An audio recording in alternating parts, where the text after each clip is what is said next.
Hi students, welcome to our new class. ഇന്നത്തെ ക്ലാസ്സിൽ നമ്മൾ ഡിസ്കസ് ചെയ്യാൻ പോകുന്നത് 2023 ഫിനാൻഷ്യൽ അക്കൗണ്ടിങ്ങിൻ്റെ ക്വസ്റ്റ്യൻ പേപ്പറാണ്. ഇതിൽ പാർട്ട് എയിൽ എന്തൊക്കെ ക്വസ്റ്റ്യൻസ് ഉള്ളതെന്ന് നോക്കാം. അതിൽ ഫസ്റ്റ് ക്വസ്റ്റ്യൻ എന്ന് പറയുന്നത് what is meant by an accounting or financial year. എന്തിനാണ് അക്കൗണ്ടിങ് ഇയർ അല്ലെങ്കിൽ ഫിനാൻഷ്യൽ ഇയർ എന്ന് പറയുന്നത്? അപ്പോൾ ഇതിൽ നമ്മളോട് കൺസെപ്റ്റ് എല്ലാം ചോദിച്ചിരിക്കുന്നത് അക്കൗണ്ടിങ് പീരീഡ് എന്താണെന്നുള്ളതാണ്. അപ്പോൾ അത് പറയാൻ വേണ്ടിയിട്ട് ഏതൊരു ബിസിനസ്സും നല്ല രീതിയിൽ നമ്മൾ റൺ ചെയ്യണമെങ്കിൽ റെഗുലർ ആൻഡ് പീരിയോഡിക്കൽ ആയിട്ടുള്ള ഇവാലുവേഷൻ ആവശ്യമാണ്. അപ്പോൾ അതൊരു infinite life of business is broken down to short period. നമുക്കിപ്പോൾ എത്ര വർഷത്തേക്കാണ് നമ്മുടെ ബിസിനസ് ചെയ്യാമെന്നൊന്നും പറയാൻ പറ്റില്ല, പക്ഷേ ഒരു ഷോർട്ട് പീരീഡിലേക്ക് അതിനെ നമ്മൾ ബ്രേക്ക് ചെയ്യുകയാണ് ചെയ്യുന്നത്. നോർമലി 12 മാസം എന്ന് പറയുന്നതാണ് ഒരു അക്കൗണ്ടിങ് പീരീഡ് കൊണ്ട് അല്ലെങ്കിൽ ഫിനാൻഷ്യൽ ഇയർ കൊണ്ട് ഉദ്ദേശിക്കുന്നത്. അത് എപ്പോഴും 1 ഏപ്രിൽ ടു 31 മാർച്ച് ആയിരിക്കും. ഓരോ വർഷം മാറുമ്പോൾ നമ്മൾ എടുക്കുന്ന ആ ഫിനാൻഷ്യൽ ഇയർ അല്ലെങ്കിൽ അക്കൗണ്ടിങ് ഇയർ എങ്ങനെയായിരിക്കും? 1 ഏപ്രിൽ മുതൽ 31 മാർച്ച് വരെ ആയിരിക്കും. ഈ ടൈം ഇൻ്റർവെല്ലിനെ തന്നെയാണ് അക്കൗണ്ടിങ് പീരീഡ് എന്ന് പറയുന്നത്. ഓക്കെ, അപ്പോൾ ഇവിടെ അക്കൗണ്ടിങ് പീരീഡിൽ ഞാൻ ഈ കൺസെപ്റ്റ് എല്ലാം ഇവിടെ ചോദിച്ചിരിക്കുന്നത് എന്തിനാണ് അക്കൗണ്ടിങ് അല്ലെങ്കിൽ ഫിനാൻഷ്യൽ ഇയർ എന്ന് പറയുന്നത്. ഇയർ എന്ന് പറഞ്ഞു കഴിഞ്ഞാൽ 1 ഏപ്രിൽ ടു 31 മാർച്ച് വരെ നമ്മുടെ ബിസിനസ്സിൻ്റെ കറണ്ട് ആയിട്ടുള്ള ട്രാൻസാക്ഷൻസ് എല്ലാം കാണിക്കുന്നതിന് വേണ്ടിയിട്ടുള്ള ആ ഇയറിനെ തന്നെയാണ് അക്കൗണ്ടിങ് ഇയർ എന്ന് പറയുന്നത്. രണ്ടാമത്തെ ക്വസ്റ്റ്യനിൽ what do you mean by the convention of consistency. എന്തിനാണ് കൺവെൻഷൻ ഓഫ് കൺസിസ്റ്റൻസി എന്ന് പറയുന്നത്? അപ്പോൾ ഇത്രയും നമ്മൾ 3 ക്വസ്റ്റ്യൻ പേപ്പർ ഡിസ്കസ് ചെയ്തപ്പോൾ ഇതുവരെ കോൺസെപ്റ്റിലായിരുന്നു കാര്യങ്ങൾ ചോദിച്ചിരുന്നത്. 3 കോൺസെപ്റ്റുകൾ ചോദിച്ചു കഴിഞ്ഞു. 4ാമത്തെ ക്വസ്റ്റ്യൻ പേപ്പർ എത്തിക്കഴിഞ്ഞപ്പോൾ അത് ജസ്റ്റ് അക്കൗണ്ടിങ് കൺവെൻഷനിലേക്ക് മാറി തുടങ്ങിയിട്ടുണ്ട് എന്ന് വേണം മനസ്സിലാക്കാൻ വേണ്ടിയിട്ട്. അപ്പോൾ ഇത് 1ാമത്തെ ചാപ്റ്ററിൽ തന്നെ ഉള്ള ക്വസ്റ്റ്യൻ തന്നെയാണ് ആദ്യത്തെയും പറഞ്ഞത്. ഇതും ഫസ്റ്റ് ചാപ്റ്റർ തന്നെയാണ് ചോദിച്ചിരിക്കുന്നത്. ഇതിൽ അക്കൗണ്ടിങ് കൺവെൻഷൻസിൽ ഫസ്റ്റ് വരുന്നതാണ് കൺസിസ്റ്റൻസി എന്ന് പറയുന്നത്.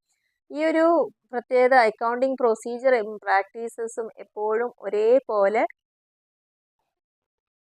മെയിൻറ്റെയിൻ ചെയ്ത് പോവുക എന്നുള്ളതാണ്. ഇതിലേക്ക് കൺസിസ്റ്റൻ്റ് ആയിട്ട് പോവുക ഫ്രം 1 ഇയർ ടു അനദർ. നമ്മൾ ഈ ഒരു വർഷം ഒരു മെത്തേഡ് ഫോളോ ചെയ്യുന്നു, അടുത്ത വർഷമാകുമ്പോൾ വേറൊരു മെത്തേഡ്, അങ്ങനെ നമ്മൾ മാറി മാറി യൂസ് ചെയ്യുമ്പോൾ ഒരിക്കലും നമുക്കവിടെ കമ്പാരിസൺ സാധ്യമല്ല. അപ്പോൾ അതുകൊണ്ട് നമ്മൾ അക്കൗണ്ടിങ്ങിൻ്റെ ചില പ്രാക്ടീസുകളും പ്രൊസീജിയേഴ്സും ഒക്കെ എപ്പോഴും സെയിം ആയിട്ട് തന്നെ മൂവ് ചെയ്യാൻ ശ്രമിക്കുക. This means that the methods adopted in 1 accounting year, ഒരു അക്കൗണ്ടിങ് ഇയറിൽ എന്ത് മെത്തേഡാണോ നമ്മൾ അഡോപ്റ്റ് ചെയ്തിരിക്കുന്നത് should be followed by year after year. പിന്നീട് വരും വർഷങ്ങളിലെല്ലാം ഇത് തന്നെ ഫോളോ ചെയ്ത് പോവുക. Then only comparison of results is possible. അങ്ങനെ ചെയ്താൽ മാത്രമാണ് റിസൾട്ട് എല്ലാം നമ്മൾ കമ്പയർ ചെയ്യാൻ പറ്റുള്ളൂ. കാരണം എന്താ വെച്ചാൽ ഒരു മെത്തേഡിൽ ചെയ്യുമ്പോൾ നമുക്ക് കിട്ടുന്ന ആൻസർ ആവില്ല അടുത്തൊരു മെത്തേഡിൽ അടുത്ത വർഷം ചെയ്യുമ്പോൾ കിട്ടുന്നുണ്ടാവുക. അപ്പോൾ ഒരിക്കലും നമുക്ക് എന്ത് ചെയ്യാൻ പറ്റില്ല, അത് കമ്പയർ ചെയ്യാൻ നമുക്ക് സാധ്യമല്ല എന്നുള്ളത് തന്നെയാണ് പറയുന്നത്. അപ്പോൾ ഇതിനെ തന്നെയാണ് കൺവെൻഷൻ ഓഫ് കൺസിസ്റ്റൻസി എന്ന് പറയുന്നത്. കൺസിസ്റ്റൻ്റ് ആവുക, സ്ഥിരമായിട്ട് സെയിം ആയിട്ട് അക്കൗണ്ടിങ് പോളിസിയും പ്രാക്ടീസും ഒക്കെ പോവാം. അപ്പോൾ ഈ ഒരു ക്വസ്റ്റ്യൻ പേപ്പർ നമ്മൾ മനസ്സിലാക്കേണ്ട ഒരു കാര്യം എന്ന് പറഞ്ഞു കഴിഞ്ഞാൽ ഇപ്പം 3 ക്വസ്റ്റ്യൻ പേപ്പറിലും കോൺസെപ്റ്റിനെ കുറിച്ച് പറഞ്ഞപ്പോൾ ഇത് പുതിയതായിട്ട് അക്കൗണ്ടിങ് കൺവെൻഷനിലേക്ക് മാറിയിട്ടുണ്ട്. അങ്ങനെയാണ് ഇപ്പോൾ ഫസ്റ്റ് ചോദിച്ചിട്ടുണ്ട്. അപ്പോൾ കൺസർവേറ്റിസം വരാനുള്ള ചാൻസ് ഉണ്ട്, അല്ലെങ്കിൽ ഫുൾ ഡിസ്ക്ലോഷർ എന്താണ്, മെറ്റീരിയാലിറ്റി എന്താണ്, ഇതെല്ലാം നെക്സ്റ്റ് പരീക്ഷയ്ക്ക് ചോദിക്കാൻ വളരെയധികം ചാൻസ് കൂടുതലുള്ള ക്വസ്റ്റ്യൻസ് ആണ്. ഇനി 3ാമത്തെ question what do you mean by gaining ratio and sacrificing ratio. അപ്പോൾ ഇവിടെ വീണ്ടും നമ്മുടെ +2 അക്കൗണ്ടിങ് ആയിട്ടുള്ള പാർട്ട്ണർഷിപ്പിലേക്ക് വന്നിട്ടുണ്ട്. അപ്പോൾ എന്താണ് സാക്രിഫൈസിങ് റേഷ്യോ എന്ന് പറഞ്ഞു കഴിഞ്ഞാൽ ഇത് യൂഷ്വലി കാൽക്കുലേറ്റ് ചെയ്യുന്നത് at the time of admission of a new partner for the adjustment of goodwill to be brought by a new partner. അതായത് പാർട്ട്ണർഷിപ്പിനെ ബേസ് ചെയ്തുകൊണ്ടുള്ളൊരു ക്വസ്റ്റ്യൻ ആണിത്. ഒരു പുതിയ മെമ്പർ നമ്മളുടെ ഒപ്പം ജോയിൻ ചെയ്യുമ്പോഴും നിലവിലുള്ള ഒരാൾ ബിസിനസ്സിൽ നിന്ന് പോകുമ്പോഴും നമ്മൾ കാൽക്കുലേറ്റ് ചെയ്യുന്ന ചില റേഷ്യോസ് ആണത്. പുതിയൊരു വ്യക്തി നമ്മുടെ ബിസിനസ്സിലേക്ക് ജോയിൻ ചെയ്യുമ്പോൾ അവർ കൊണ്ടുവരേണ്ട നമ്മുടെ ബിസിനസ്സിൻ്റെ ഗുഡ് വില്ല്, നമ്മുടെ ബിസിനസ്സിനൊരു വാല്യൂ ഉണ്ടായിരിക്കും അല്ലേ. അപ്പോൾ ആ വാല്യൂവിനെ ബേസ് ചെയ്തുകൊണ്ട് എത്രയാണ് ഇങ്ങോട്ട് വരുന്ന സമയത്ത് ക്യാപിറ്റലായി കൊണ്ടുവരേണ്ടത് എന്ന് അറിയുന്നതിന് വേണ്ടിയിട്ട് കാൽക്കുലേറ്റ് ചെയ്യുന്ന റേഷ്യോ ആണ് സാക്രിഫൈസിങ് റേഷ്യോ എന്ന് പറയുന്നത്. ഓക്കെ, ഇനി രണ്ടാമത്തതാണ് GR എന്ന് പറയുന്നത്. Gaining ratio. ഗെയിനിങ് റേഷ്യോ എന്ന് പറയുന്നത് എപ്പോഴാണ് കാൽക്കുലേറ്റ് ചെയ്യുന്നത്? At the time of retirement or death of a partner to pay the amount. ആ ഒരു എമൗണ്ട് പേ ചെയ്യാൻ അവർക്ക് ഗുഡ് ബില്ല്, നമ്മുടെ കമ്പനിയുടെ ഗുഡ് ബില്ല് അല്ലെങ്കിൽ പാർട്ണർഷിപ്പ് ഫേമിന്റെ ഗുഡ് ബില്ല് എത്രയാണോ അതിന്റെ ഒരു ഓഹരി എന്ത് ചെയ്യണം, അവർ റിട്ടയർ ചെയ്ത് പോകുമ്പോൾ അല്ലെങ്കിൽ മരണപ്പെട്ട് കഴിഞ്ഞാൽ അതിന്റെ ഒരു ഓഹരി അവർക്ക് കൊടുക്കേണ്ടതുണ്ട്. അത് കാൽക്കുലേറ്റ് ചെയ്യാനാണ് നമ്മൾ എന്ത് കണക്കാക്കുന്നത്? ഗെയിനിങ് റേഷ്യോ കണക്കാക്കുന്നത്. ഓക്കെ, അപ്പോൾ സാക്രിഫൈസിങ് റേഷ്യോ കണക്കാക്കുന്നത് at the time of admission അല്ലെ, പുതിയൊരു പാർട്ട്ണർ വരുന്ന സമയത്തും റിട്ടയർ ചെയ്യുകയോ ഡെത്ത് ആവുകയോ ചെയ്ത് കഴിഞ്ഞാൽ പാർട്ട്ണർക്ക് കൊടുക്കേണ്ടത് രണ്ടും ഗുഡ് വില്ലിനെ ബേസ് ചെയ്തിട്ടാണ് കാൽക്കുലേറ്റ് ചെയ്യുന്നത്. നമ്മുടെ ഫേമിന്റെ ഗുഡ് വില്ല് എന്താണോ അതിനനുസരിച്ച് വേണം ഇങ്ങോട്ട് വരുമ്പോൾ ക്യാപിറ്റൽ കൊണ്ടുവരാൻ.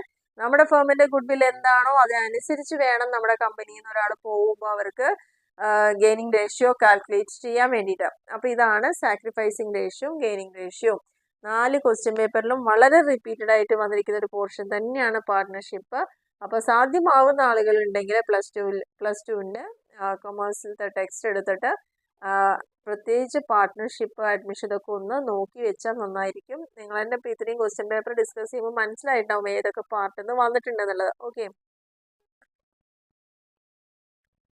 ഈ 4ാമത്തെ question, list out any 2 features of independent branches.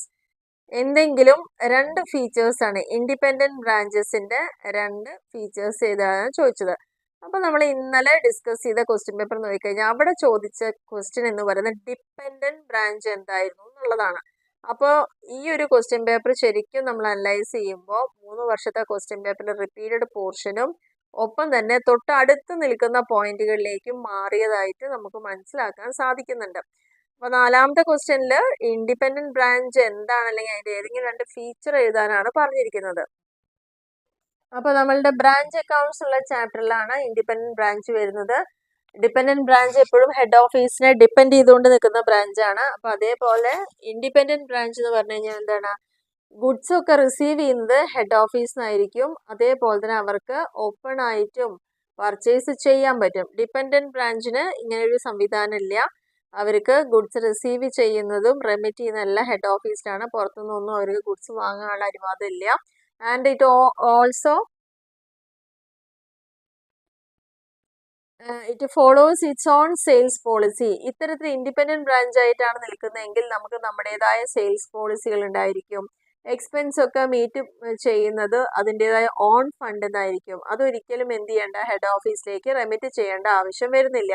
അപ്പോൾ ഇതൊരു അഡ്വാൻറ്റേജ് ആയിട്ട് നമുക്ക് പറയാൻ പറ്റും. ഇൻഡിപെൻഡന്റ് ബ്രാഞ്ചിന് ഹെഡ് ഓഫീസിൽ നിന്ന് ഗുഡ്സ് റിസീവ് ചെയ്യുന്നു, അവർക്ക് അവരുടേതായ ഒരു സെയിൽസ് പോളിസി ഉണ്ട്, അവർക്ക് ഓപ്പൺ മാർക്കറ്റിൽ നിന്ന് വേണമെങ്കിൽ പർച്ചേസ് ചെയ്യാം, ഒരിക്കലും ഹെഡ് ഓഫീസിലേക്ക് ക്യാഷ് റെമിറ്റ് ചെയ്യേണ്ട ആവശ്യം വരുന്നില്ല. പിന്നെ അതേപോലെ തന്നെ independent branch maintains an independent and complete set of double entry books in the ordinary way. ഇനി ഒരു ഇൻഡിപെൻഡന്റ് ബ്രാഞ്ചിന് എപ്പോഴും ഡബിൾ എൻട്രി സിസ്റ്റത്തിൽ ഫോക്കസ് ചെയ്തുകൊണ്ട് ഓർഡിനറി വേയിൽ തന്നെ അവർക്ക് അവരുടേതായ ഒരു അക്കൗണ്ട് മെയിൻറ്റെയിൻ ചെയ്യാൻ പറ്റുന്നു. ഇതൊക്കെയാണ് ഈ ഒരു ഇൻഡിപെൻഡന്റ് ബ്രാഞ്ചിന്റെ ഫീച്ചേഴ്സ് അല്ലെങ്കിൽ അഡ്വാൻറ്റേജ് എന്ന് നമുക്ക് പറയാൻ സാധിക്കുന്നത്. കാരണം 2 ബ്രാഞ്ചുകളെ കുറിച്ച് പഠിക്കുമ്പോഴും അതിന്റെ മെറിറ്റും ഡിമെറിറ്റും നമുക്ക് ക്ലിയർ ആയിട്ട് മനസ്സിലാക്കാൻ പറ്റും. ഇൻഡിപെൻഡന്റ് എന്ന് പറഞ്ഞാൽ സ്വതന്ത്രമായത്, ആരുടെയും കീഴിൽ നിൽക്കാത്തത്, ഹെഡ് ഓഫീസിൽ നിന്ന് റിസീവ് ചെയ്യുന്നുണ്ടെങ്കിലും ലോക്കലി അവർക്ക് പർച്ചേസ് ചെയ്യാം, അവരുടേതായ ഓൺ സെയിൽ പോളിസി ഉണ്ടായിരിക്കും. അവിടെ ഒരിക്കലും ഹെഡ് ഓഫീസിലേക്ക് ക്യാഷ് റെമിറ്റ് ചെയ്യേണ്ട ആവശ്യം വരുന്നില്ല. ആൻഡ് ഇൻഡിപെൻഡന്റ് ബ്രാഞ്ച് എപ്പോഴും മെയിൻറ്റെയിൻ ചെയ്യുന്നത് complete set of double entry books ആയിരിക്കും അവർ അക്കൗണ്ടിങ് സിസ്റ്റം ആയിട്ട് ഫോളോ ചെയ്യുന്നുണ്ടാവുക. ഇതാണ് ഇൻഡിപെൻഡന്റ് ബ്രാഞ്ചിനെ കുറിച്ച് പറയാനുള്ളത്. അപ്പോൾ കഴിഞ്ഞ ക്വസ്റ്റ്യൻ പേപ്പറിൽ നമ്മളോട് ചോദിച്ചത് ഡിപെൻഡന്റ് ബ്രാഞ്ച് ആണ്, ഇപ്രാവശ്യം ചോദിച്ചത് ഇൻഡിപെൻഡന്റ് ബ്രാഞ്ച് ആണ്. ഓക്കെ, 5ാമത്തെ ക്വസ്റ്റ്യനിൽ ചോദിച്ചിരിക്കുന്നത് what do you mean by redeemable and irredeemable debentures. Again repeated ആയിട്ട് അല്ലെങ്കിൽ സെയിം പോർഷൻ തന്നെ ക്വസ്റ്റ്യൻ വന്നിട്ടുണ്ട്. നമ്മുടെ ലാസ്റ്റ് ചാപ്റ്റർ ആയിട്ടുള്ള accounting for issue of debentures എന്നുള്ളതിൽ ഡിഫറെൻറ്റ് ടൈപ്സ് അല്ലെങ്കിൽ കൈൻഡ്സ് ഓഫ് ഡിബഞ്ചേഴ്സ് അല്ലെങ്കിൽ ക്ലാസിഫിക്കേഷൻ ഇവിടെ ചോദിച്ചിട്ടുണ്ട്. കണ്ടിന്യൂസ് ആയിട്ട് നിങ്ങൾക്ക് നോക്കിക്കഴിഞ്ഞാൽ മനസ്സിലാവും. ഫസ്റ്റ് നമ്മളോട് ചോദിച്ചത് ബെയറർ ഡിബഞ്ചർ, രജിസ്റ്റേർഡ് ഡിബഞ്ചർ ആയിരുന്നു. നെക്സ്റ്റ് നമ്മളോട് ചോദിച്ചിരിക്കുന്നത് കൺവേർട്ടബിൾ ആയിരുന്നു. ഇപ്പോൾ വീണ്ടും അതിന് തന്നെ ഒരു ക്ലാസിഫിക്കേഷൻ ആണ് ചോദിച്ചിരിക്കുന്നത്, redeemable and irredeemable debentures.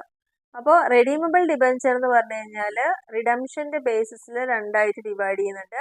Redeem ചെയ്യാന്ന് പറഞ്ഞാൽ കൃത്യമായിട്ടുള്ള ഒരു ഫിക്സഡ് പീരീഡ് ഉണ്ടായിരിക്കും. അതിനുശേഷം ലംസമായിട്ടോ ഇൻസ്റ്റാൾമെൻ്റ് ആയിട്ടോ ഡിബഞ്ചേഴ്സ് നമ്മൾ എവിടെ ഏൽപ്പിക്കണം? തിരിച്ച് കമ്പനിയെ തന്നെ ഏൽപ്പിക്കണം. ഒരു പെർട്ടിക്കുലർ ടൈം പീരീഡ് കഴിഞ്ഞ് കഴിഞ്ഞാൽ അത് തിരിച്ച് കമ്പനിയിൽ തന്നെ ഏൽപ്പിക്കണമെങ്കിൽ അതിനെയാണ് റെഡീം ചെയ്യുക എന്ന് പറയുന്നത്. ഓക്കെ, കമ്പനീസ് ആക്ട് 2013 പറയുന്നുണ്ട്, period of redemption of secured debentures ആണെങ്കിൽ shall not exceed 10 years from the date of issue. എന്നാണോ ഈ ഡിബഞ്ചർ ഇഷ്യൂ ചെയ്തിരിക്കുന്നത് അന്ന് മുതൽ മാക്സിമം 10 years വരെ നമുക്ക് കയ്യിൽ വെക്കാൻ പറ്റുള്ളൂ. അതിനേക്കാൾ കൂടുതലായിട്ട് കയ്യിൽ വശം വെക്കാൻ പറ്റില്ല എന്നാണ് പറയുന്നത്. But in case of the companies engaged in infrastructure projects, ഇനി ഏതെങ്കിലും ഒരു ഇൻഫ്രാസ്ട്രക്ചർ പ്രോജക്റ്റുമായി ബന്ധപ്പെട്ട കമ്പനിയുടെ ഡിബഞ്ചർ ആണ് നമ്മൾ പർച്ചേസ് ചെയ്തിരിക്കുന്നതെങ്കിൽ അവിടെ എന്ത് ചെയ്യാം? The time period will be more than 10 years and maximum 30 years. അത്തരത്തിലുള്ള ഒരു കമ്പനിയുടെ ഡിബഞ്ചർ ആണ് നമ്മൾ കൈവശം വെക്കുന്നതെങ്കിൽ അത് 10 മുതൽ 30 വർഷം വരെ നമുക്ക് കൈവശം വെക്കാനുള്ള അധികാരമുണ്ട്. അല്ലാത്ത കേസിൽ മാക്സിമം 10 years വരെ മാത്രമേ ഹോൾഡ് ചെയ്യാൻ പറ്റുള്ളൂ. ഇതിനെ തന്നെയാണ് റെഡീമബിൾ ഡിബഞ്ചേഴ്സ് എന്ന് പറയുന്നത്. അപ്പോൾ അങ്ങനെയാണെങ്കിൽ ഇറഡീമബിൾ ഡിബഞ്ചേഴ്സ് എന്ന് പറയുന്നത് എന്താണ്? അല്ലെങ്കിൽ പെർപെച്വൽ ഡിബഞ്ചർ എന്ന പേര് അറിയപ്പെടുന്നതായിരിക്കും. ഈ തരത്തിലുള്ള ഡിബഞ്ചേഴ്സ് ഒരിക്കലും ആ കമ്പനിയുടെ ലൈഫ് ടൈം വരേക്കും നമുക്ക് എന്ത് ചെയ്യേണ്ട ആവശ്യമില്ല, കമ്പനിയിലേക്ക് തിരിച്ചു കൊടുക്കേണ്ട ആവശ്യം വരുന്നില്ല. ഇതിനെയാണ് ഇറഡീമബിൾ ഓർ പെർപെച്വൽ ഡിബഞ്ചേഴ്സ് എന്ന് പറയുന്നത്. അപ്പോൾ ഈ ഒരു പോർഷനിൽ നിന്ന് 3 ടൈപ്പുള്ള ക്വസ്റ്റ്യൻസ് ഇവിടെ റിപ്പീറ്റ് ചെയ്ത് വന്നു കഴിഞ്ഞു. അപ്പോൾ ഇനി പ്രത്യേകിച്ച് ഇനി ഒന്നും കൂടി ചോദിക്കാനുള്ളൂ, on the basis of security. അപ്പോൾ നമ്മുടെ ഫസ്റ്റ് കാറ്റഗറി ചോദിച്ചു, ഫോർത്ത് ചോദിച്ചു, ഇപ്പോൾ തേർഡ് ചോദിച്ചിട്ടുണ്ട്. ഇനി ഈ ഒരു കാറ്റഗറി ഇതുവരെ ചോദിച്ചിട്ടില്ല. അപ്പോൾ നെക്സ്റ്റ് ടൈം ചിലപ്പോൾ ഇതിനൊരു സ്കോപ്പ് അവിടെ നമ്മൾ പ്രതീക്ഷിക്കണം. ഓക്കെ, ഇനി നമുക്ക് 6ാമത്തെ question, what do you mean by over subscription? Again same പാർട്ടിൽ നിന്ന് വന്നൊരു ക്വസ്റ്റ്യൻ ആണ്. ഓവർ സബ്സ്ക്രിപ്ഷൻ എന്താണെന്നുള്ളത് ഷെയർസിന്റെ ചാപ്റ്ററിൽ വരുന്ന ഒരു ക്വസ്റ്റ്യൻ ആണ്. നമ്മൾ കഴിഞ്ഞ ക്വസ്റ്റ്യൻ പേപ്പറിൽ നമ്മളോട് ചോദിച്ചത് എന്തായിരുന്നു? അണ്ടർ സബ്സ്ക്രിപ്ഷൻ ആയിരുന്നു. അപ്പം നമ്മൾ അതുകൊണ്ടാണ് ആ ഒരു ക്വസ്റ്റ്യൻ പറയുമ്പോൾ രണ്ടും ഡിസ്കസ് ചെയ്തിട്ടുണ്ടായിരുന്നു, അണ്ടർ സബ്സ്ക്രിപ്ഷനും ഓവർ സബ്സ്ക്രിപ്ഷനും. അപ്പോൾ ഇപ്രാവശ്യം ഓവർ ആണ് ചോദിച്ചത്. ക്ലിയർ ആണല്ലോ? നമ്മുടെ എത്രയാണോ നമ്മൾ ഇഷ്യൂ ചെയ്യുന്ന ഷെയർസ് അതിനേക്കാൾ കൂടുതലായിട്ടാണ് നമുക്ക് സബ്സ്ക്രൈബ് ചെയ്യാനുള്ള റെസീറ്റ് കിട്ടുന്നതെങ്കിൽ, ഇപ്പോൾ എക്സാമ്പിൾ ഞാൻ പറഞ്ഞിരുന്നു 10,000 ഷെയർ ആണ് ഒരു കമ്പനി ഇഷ്യൂ ചെയ്യാൻ തീരുമാനിച്ചെന്ന് വിചാരിക്കുക. പക്ഷേ നമുക്ക് 15,000-നോ 20,000-നോ ആപ്ലിക്കേഷൻ വന്നിട്ടുണ്ടെങ്കിൽ അതിനെ തന്നെയാണ് ഓവർ സബ്സ്ക്രിപ്ഷൻ എന്ന് പറയുന്നത്. ഇതാണ് കഴിഞ്ഞ പ്രാവശ്യത്തെ ക്വസ്റ്റ്യൻ പേപ്പറിൽ അണ്ടർ സബ്സ്ക്രിപ്ഷൻ ചോദിച്ചത്. ഓവർ സബ്സ്ക്രിപ്ഷൻ പറഞ്ഞു കഴിഞ്ഞാൽ application for shares received will be more than the number of the shares issued. ഒരു കമ്പനി ഇഷ്യൂ ചെയ്യാൻ റെഡി ആയിരിക്കുന്ന ഷെയർസിനേക്കാൾ അധികമായിട്ട് ആപ്ലിക്കേഷൻ റിസീവ് ചെയ്യുന്നുണ്ടെങ്കിൽ അതിനെ തന്നെയാണ് ഓവർ സബ്സ്ക്രിപ്ഷൻ എന്ന് പറയുന്നത്. അല്ലെങ്കിൽ receiving excess application for shares over the shares issued by the company. Company എത്ര ഷെയർ ആണോ ഇഷ്യൂ ചെയ്യുന്നത് അതിനേക്കാൾ അധികമായിട്ടാണ് നമുക്ക് അതിൻ്റെ ആപ്ലിക്കേഷൻ റിസീവ് ചെയ്യുന്നതെങ്കിൽ അതിനെയാണ് ഓവർ സബ്സ്ക്രിപ്ഷൻ. അപ്പോൾ ഈ ഒരു ടോപ്പിക്കിലത്തെ 2 ക്വസ്റ്റ്യൻ ഇവിടെ ചോദിച്ചു കഴിഞ്ഞു. അപ്പോൾ ഈ ചാപ്റ്ററിൽ ഇനി അടുത്ത ഒരു പോയിന്റിലേക്കായിരിക്കും മൂവ് ചെയ്യാനുള്ള ചാൻസ് കൂടുതലുണ്ടായിരിക്കുക. നെക്സ്റ്റ് ക്വസ്റ്റ്യൻ 7ാമത്തത്, what is meant by posting? എന്തിനാണ് പോസ്റ്റിംഗ് എന്ന് പറയുന്നത്? നമ്മളൊരു അക്കൗണ്ടിങ് ട്രാൻസാക്ഷൻസ് ഫസ്റ്റ് റെക്കോർഡ് ചെയ്യുന്നു, റെക്കോർഡ് ചെയ്തതിനെ ജേണലിലേക്ക് പകർത്തുന്നു.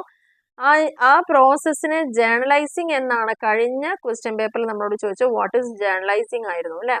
എന്താണ് journalising? Process of transferring data into journal അല്ലേ? ജേണലിലേക്ക് നമ്മൾ ആ ഡാറ്റാസിനെ ട്രാൻസ്ഫർ ചെയ്യുന്ന പ്രോസസ്സിനെ ജേണലൈസിങ് എന്ന് പറയുന്നു.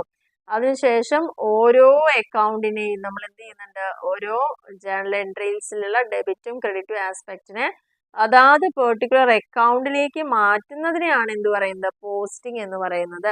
അപ്പോൾ അവിടെയും നമുക്ക് 2 ക്വസ്റ്റ്യൻസ് അവിടെ തൊട്ടടുത്തടുത്ത ക്വസ്റ്റ്യൻ ചോദിച്ചു കഴിഞ്ഞിട്ടുണ്ട്. അപ്പോൾ ഇത് നമ്മുടെ 2ാമത്തെ ചാപ്റ്ററിൽ വരുന്ന ടോപ്പിക്കാണ് പോസ്റ്റിംഗ് എന്ന് പറയുന്നത്. Separate accounts R opened in each person and each item. നമ്മൾ ജേണലൈസ് ചെയ്യുമ്പോൾ ഡെബിറ്റും ക്രെഡിറ്റും ഐറ്റംസ് ഉണ്ടായിരിക്കും. അതിൽ ഓരോ വ്യക്തിക്കും ഓരോ ഐറ്റത്തിനും നമ്മൾ സെപ്പറേറ്റ് പേജിൽ ലെഡ്ജർ അക്കൗണ്ടിൽ സെപ്പറേറ്റ് അക്കൗണ്ടുകൾ മെയിൻറ്റെയിൻ ചെയ്യുന്നു. അതിനുശേഷം അതുമായി ബന്ധപ്പെട്ട് വരുന്ന എല്ലാ ട്രാൻസാക്ഷൻസും ആ വ്യക്തിയിലേക്കോ അല്ലെങ്കിൽ ആ ഒരു ഐറ്റത്തിലേക്കോ നമ്മൾ റെക്കോർഡ് ചെയ്യും, ജേണലിൽ നിന്ന് ട്രാൻസ്ഫർ ചെയ്യും കൺസേൺഡ് അക്കൗണ്ടിലേക്ക്. ഇതിനെ തന്നെയാണ് പോസ്റ്റിംഗ് എന്ന് പറയുന്നത്. സോ ഇതിൻ്റെ ഏറ്റവും ലാസ്റ്റ് നിങ്ങൾക്ക് നോക്കിയാൽ മനസ്സിലാവും. Thus posting refers to the process of recording the transaction from the journal to ledger. ജേണലിൽ നിന്ന് ലെഡ്ജറിലേക്ക് എല്ലാ ട്രാൻസാക്ഷനെയും റെക്കോർഡ് ചെയ്യുന്ന പ്രോസസ്സിനെയാണ് പോസ്റ്റിംഗ് എന്ന് പറയുന്നത്. It is the process of transferring the debit and credit items from the journal to the respective accounts in the ledger. ജേണലിലെ എന്തൊക്കെ debit items ഉണ്ടോ എന്തൊക്കെ credit items ഉണ്ടോ അതെല്ലാം അതിൻ്റെ പെർട്ടിക്കുലർ ആയിട്ടുള്ള ആ അക്കൗണ്ടിലേക്കുള്ള ട്രാൻസ്ഫറിങ് പ്രോസസ്സിനെ തന്നെയാണ് പോസ്റ്റിംഗ് എന്ന് പറയുന്നത്. നെക്സ്റ്റ് 8ാമത്തെ question, what do you mean by right issue? എന്തിനാണ് റൈറ്റ് ഇഷ്യൂ എന്ന് പറയുന്നത്? തൊട്ട് മുന്നത്തെ ക്വസ്റ്റ്യനിൽ വന്നൊരു ചോദ്യമായിരുന്നു ബോണസ് ഇഷ്യൂ എന്താണെന്നുള്ളത്. അപ്പോൾ അതിനോട് അടുത്ത് നിൽക്കുന്ന ഒരു പോയിന്റ് തന്നെയാണ് ഇപ്രാവശ്യം നമ്മളോട് ചോദിച്ചിരിക്കുന്നത് റൈറ്റ് ഇഷ്യൂ എന്താണെന്നുള്ളതാണ്. ഇത് നമ്മുടെ ഇഷ്യൂ ഓഫ് ഷെയർസ് എന്നുള്ള ചാപ്റ്ററിലാണ് വരുന്നത്. റൈറ്റ് ഇഷ്യൂ എന്ന് പറയുന്നത് എന്താണ്? It is a cheap way of raising finance. Fund raise ചെയ്യാൻ വേണ്ടി നമുക്ക് യൂസ് ചെയ്യാൻ പറ്റുന്ന ഒരു മെത്തേഡാണ് റൈറ്റ് ഇഷ്യൂ എന്ന് പറയുന്നത്. It is an issue of shares to the existing share holders. നിലവിൽ ഷെയർ ഹോൾഡേഴ്സ് ആയിരിക്കുന്ന വ്യക്തികൾക്കാണ് in proportion to their existing share holding. അപ്പോൾ ഞാനൊരു കമ്പനിയുടെ 10 ഷെയർ ഹെൽഡ് ചെയ്യുന്ന ആളാണെന്ന് വിചാരിക്കുക. അപ്പോൾ ആ കമ്പനി ഞാൻ 10 ഷെയർ എടുക്കുന്ന അല്ലെങ്കിൽ ഓരോ 10 ഷെയർ എടുക്കുന്ന ആൾക്കും ഒരു ഷെയർ എക്സ്ട്രാ ആയിട്ട് കൊടുക്കുന്നത് അതിനകത്ത് റൈറ്റ് ഇഷ്യൂ. കാരണം അത് കിട്ടാനുള്ള right as a shareholder എന്നുള്ള ലെവലിൽ എനിക്കുണ്ട്. അത് തന്നെയാണ് റൈറ്റ് ഇഷ്യൂ എന്ന് പറയുന്നത്. അപ്പോൾ ഇവിടെ പ്രത്യേകിച്ച് നോ പ്രോസ്പെക്ടസ് ഈസ് ഇഷ്യൂഡ്. പബ്ലിക്കിന് സബ്സ്ക്രൈബ് ചെയ്യാൻ വേണ്ടി കൊടുക്കുന്ന പോലെ ഇവിടെ ഒരിക്കലും പ്രോസ്പെക്ടസ് ഒന്നും ഇഷ്യൂ ചെയ്യില്ല. നിലവിലുള്ള ഷെയർ ഹോൾഡേഴ്സിന് അവർ ഓരോരുത്തരും എത്ര ഷെയർ ഹെൽഡ് ചെയ്യുന്നു എന്നതിൻ്റെ ബേസിൽ കമ്പനി ഇഷ്യൂ ചെയ്യുന്ന ഒരു സംവിധാനമാണ്. ഇവിടെ ഫണ്ട് റേസ് ചെയ്യണമെങ്കിൽ കമ്പനിക്ക് ഡയറക്റ്റ് ഷെയർ ഹോൾഡേഴ്സിനോട് കൊടുക്കുക എന്നുള്ളതാണ് പറയുന്നത്. ഇതിനെ തന്നെയാണ് റൈറ്റ് ഇഷ്യൂ എന്ന് പറയുന്നത്. അപ്പോൾ ഇനി പബ്ലിക് ഇഷ്യൂ, IPO ഇതൊക്കെ ഇനി നെക്സ്റ്റ് വരാൻ സാധ്യതയുള്ളൊരു ക്വസ്റ്റ്യൻസ് ആണ്. അപ്പോൾ എല്ലാവരും ഈ പോയിന്റൊക്കെ നോട്ട് ചെയ്യുക കേട്ടോ. എന്തിനാണ് പബ്ലിക് ഇഷ്യൂ എന്ന് പറയുന്നത്, വാട്ട് ഈസ് IPO, ഇതൊക്കെ ഇനി റിപ്പീറ്റ് ചെയ്യാൻ അല്ലെങ്കിൽ ഇതൊക്കെ വരാൻ സാധ്യത കൂടുതലാണ്. ഓഫർ ഫോർ സെയിൽ, ഈ പോയിന്റുകളൊക്കെ ഒന്ന് നോട്ട് ചെയ്ത് വെക്കുക. 9ാമത്തെ question, list out any 4 uses or importance of accounting. അക്കൗണ്ടിങ്ങിന്റെ ഏതെങ്കിലും 4 ഉപയോഗങ്ങൾ അല്ലെങ്കിൽ ഇമ്പോർട്ടൻസ് എന്താണെന്നുള്ളതാണ് ചോദിച്ചിരിക്കുന്നത്. ചാപ്റ്റർ ഫസ്റ്റിൽ തന്നെയാണ് ഇത് ഡിസ്കസ് ചെയ്തിരിക്കുന്നത്. പക്ഷെ നമുക്ക് പല ക്വസ്റ്റ്യൻസ് നോക്കുമ്പോഴും അതേപോലെ ഹെഡിങ് ആയിട്ടൊന്നും ടെക്സ്റ്റിൽ കാണാൻ സാധ്യമല്ല. അപ്പോൾ അതുകൊണ്ട് നമ്മളൊരു അർത്ഥം മനസ്സിലാക്കിയിട്ട് അതിനോട് പറ്റുന്നത്. ഇപ്പോൾ ഇവിടെ നമുക്ക് ഈ ഒരു ഫസ്റ്റ് ചാപ്റ്ററിലെ അക്കൗണ്ടിങ്ങിൻ്റെ നേച്ചർ, ക്യാരക്ടറിസ്റ്റിക്സ്, ഒബ്ജക്ട്സ്, സ്കോപ്പ് ഇത്രേ തന്നിട്ടുള്ളൂ. പക്ഷെ നമ്മളോട് ചോദിച്ചിരിക്കുന്ന ക്വസ്റ്റ്യൻസ് ഇതല്ലായിരുന്നു. കാരണം റോള് ചോദിച്ചിട്ടുണ്ട്, ഇമ്പോർട്ടൻസ് ചോദിക്കുന്നുണ്ട്, ഈ പ്രാവശ്യം ചോദിച്ചു അത് തന്നെയാണ്. അപ്പോൾ അതുകൊണ്ട് ഇതിൽ നിന്നൊരു മെയിൻ ആയിട്ടുള്ളൊരു 3-4 പോയിന്റുകൾ എഴുതുക എന്ന് മാത്രമേ ഇവിടെ ചെയ്യാനുള്ളൂ. ഇമ്പോർട്ടൻസ് എന്ന് പറയുന്നത് എന്തൊക്കെ തന്നെയാണ്, നമുക്ക് പ്രധാനമായിട്ടും ഇത് യൂസ് ചെയ്യുന്നതിന് ഫിനാൻഷ്യൽ ഈവൻസ് ഒക്കെ, ട്രാൻസാക്ഷൻസ് ഒക്കെ കൃത്യമായിട്ട് ഓർഗനൈസേഷനിൽ എന്താണോ ഒക്കെ ചെയ്തിരിക്കുന്നതെന്ന് ഐഡന്റിഫൈ ചെയ്യുക. അത് ഒരു പ്രാധാന്യമുള്ള കാര്യം തന്നെയല്ലേ. It measure the value of these occurrences in terms of money. എന്ത് കാര്യം അവിടെ നടക്കുകയാണെങ്കിലും അത് പണവുമായി ബന്ധപ്പെട്ടിട്ടായിരിക്കണം അതിൻ്റെ ട്രാൻസാക്ഷൻസ് കാണിക്കേണ്ടത്. To organise the accumulate financial data into meaning information. നമുക്ക് കുറേ ഡാറ്റാസ് കിട്ടും, പക്ഷെ അതിനെയൊക്കെ നമ്മളൊരു മീനിങ് ഇൻഫർമേഷൻ ആക്കിയിട്ട് കൺവേർട്ട് ചെയ്യാൻ അക്കൗണ്ടിങ് വേണം. To analyse, interpret and communicate the information to the person within outside the organisation. നമ്മുടെ ഓർഗനൈസേഷൻ്റെ ഉള്ളിലും പുറത്തുമുള്ള ഒരുപാട് ആളുകൾക്ക് വേണ്ടതായിട്ടുള്ള ഇൻഫർമേഷൻസ് കൊടുക്കാൻ വേണ്ടിയിട്ട് കൃത്യമായിട്ട് ഇങ്ങനെ കിട്ടുന്ന റിസൾട്ടിനെ അനലൈസ് ചെയ്യണം, ഇന്റർപ്രിറ്റ് ചെയ്യണം.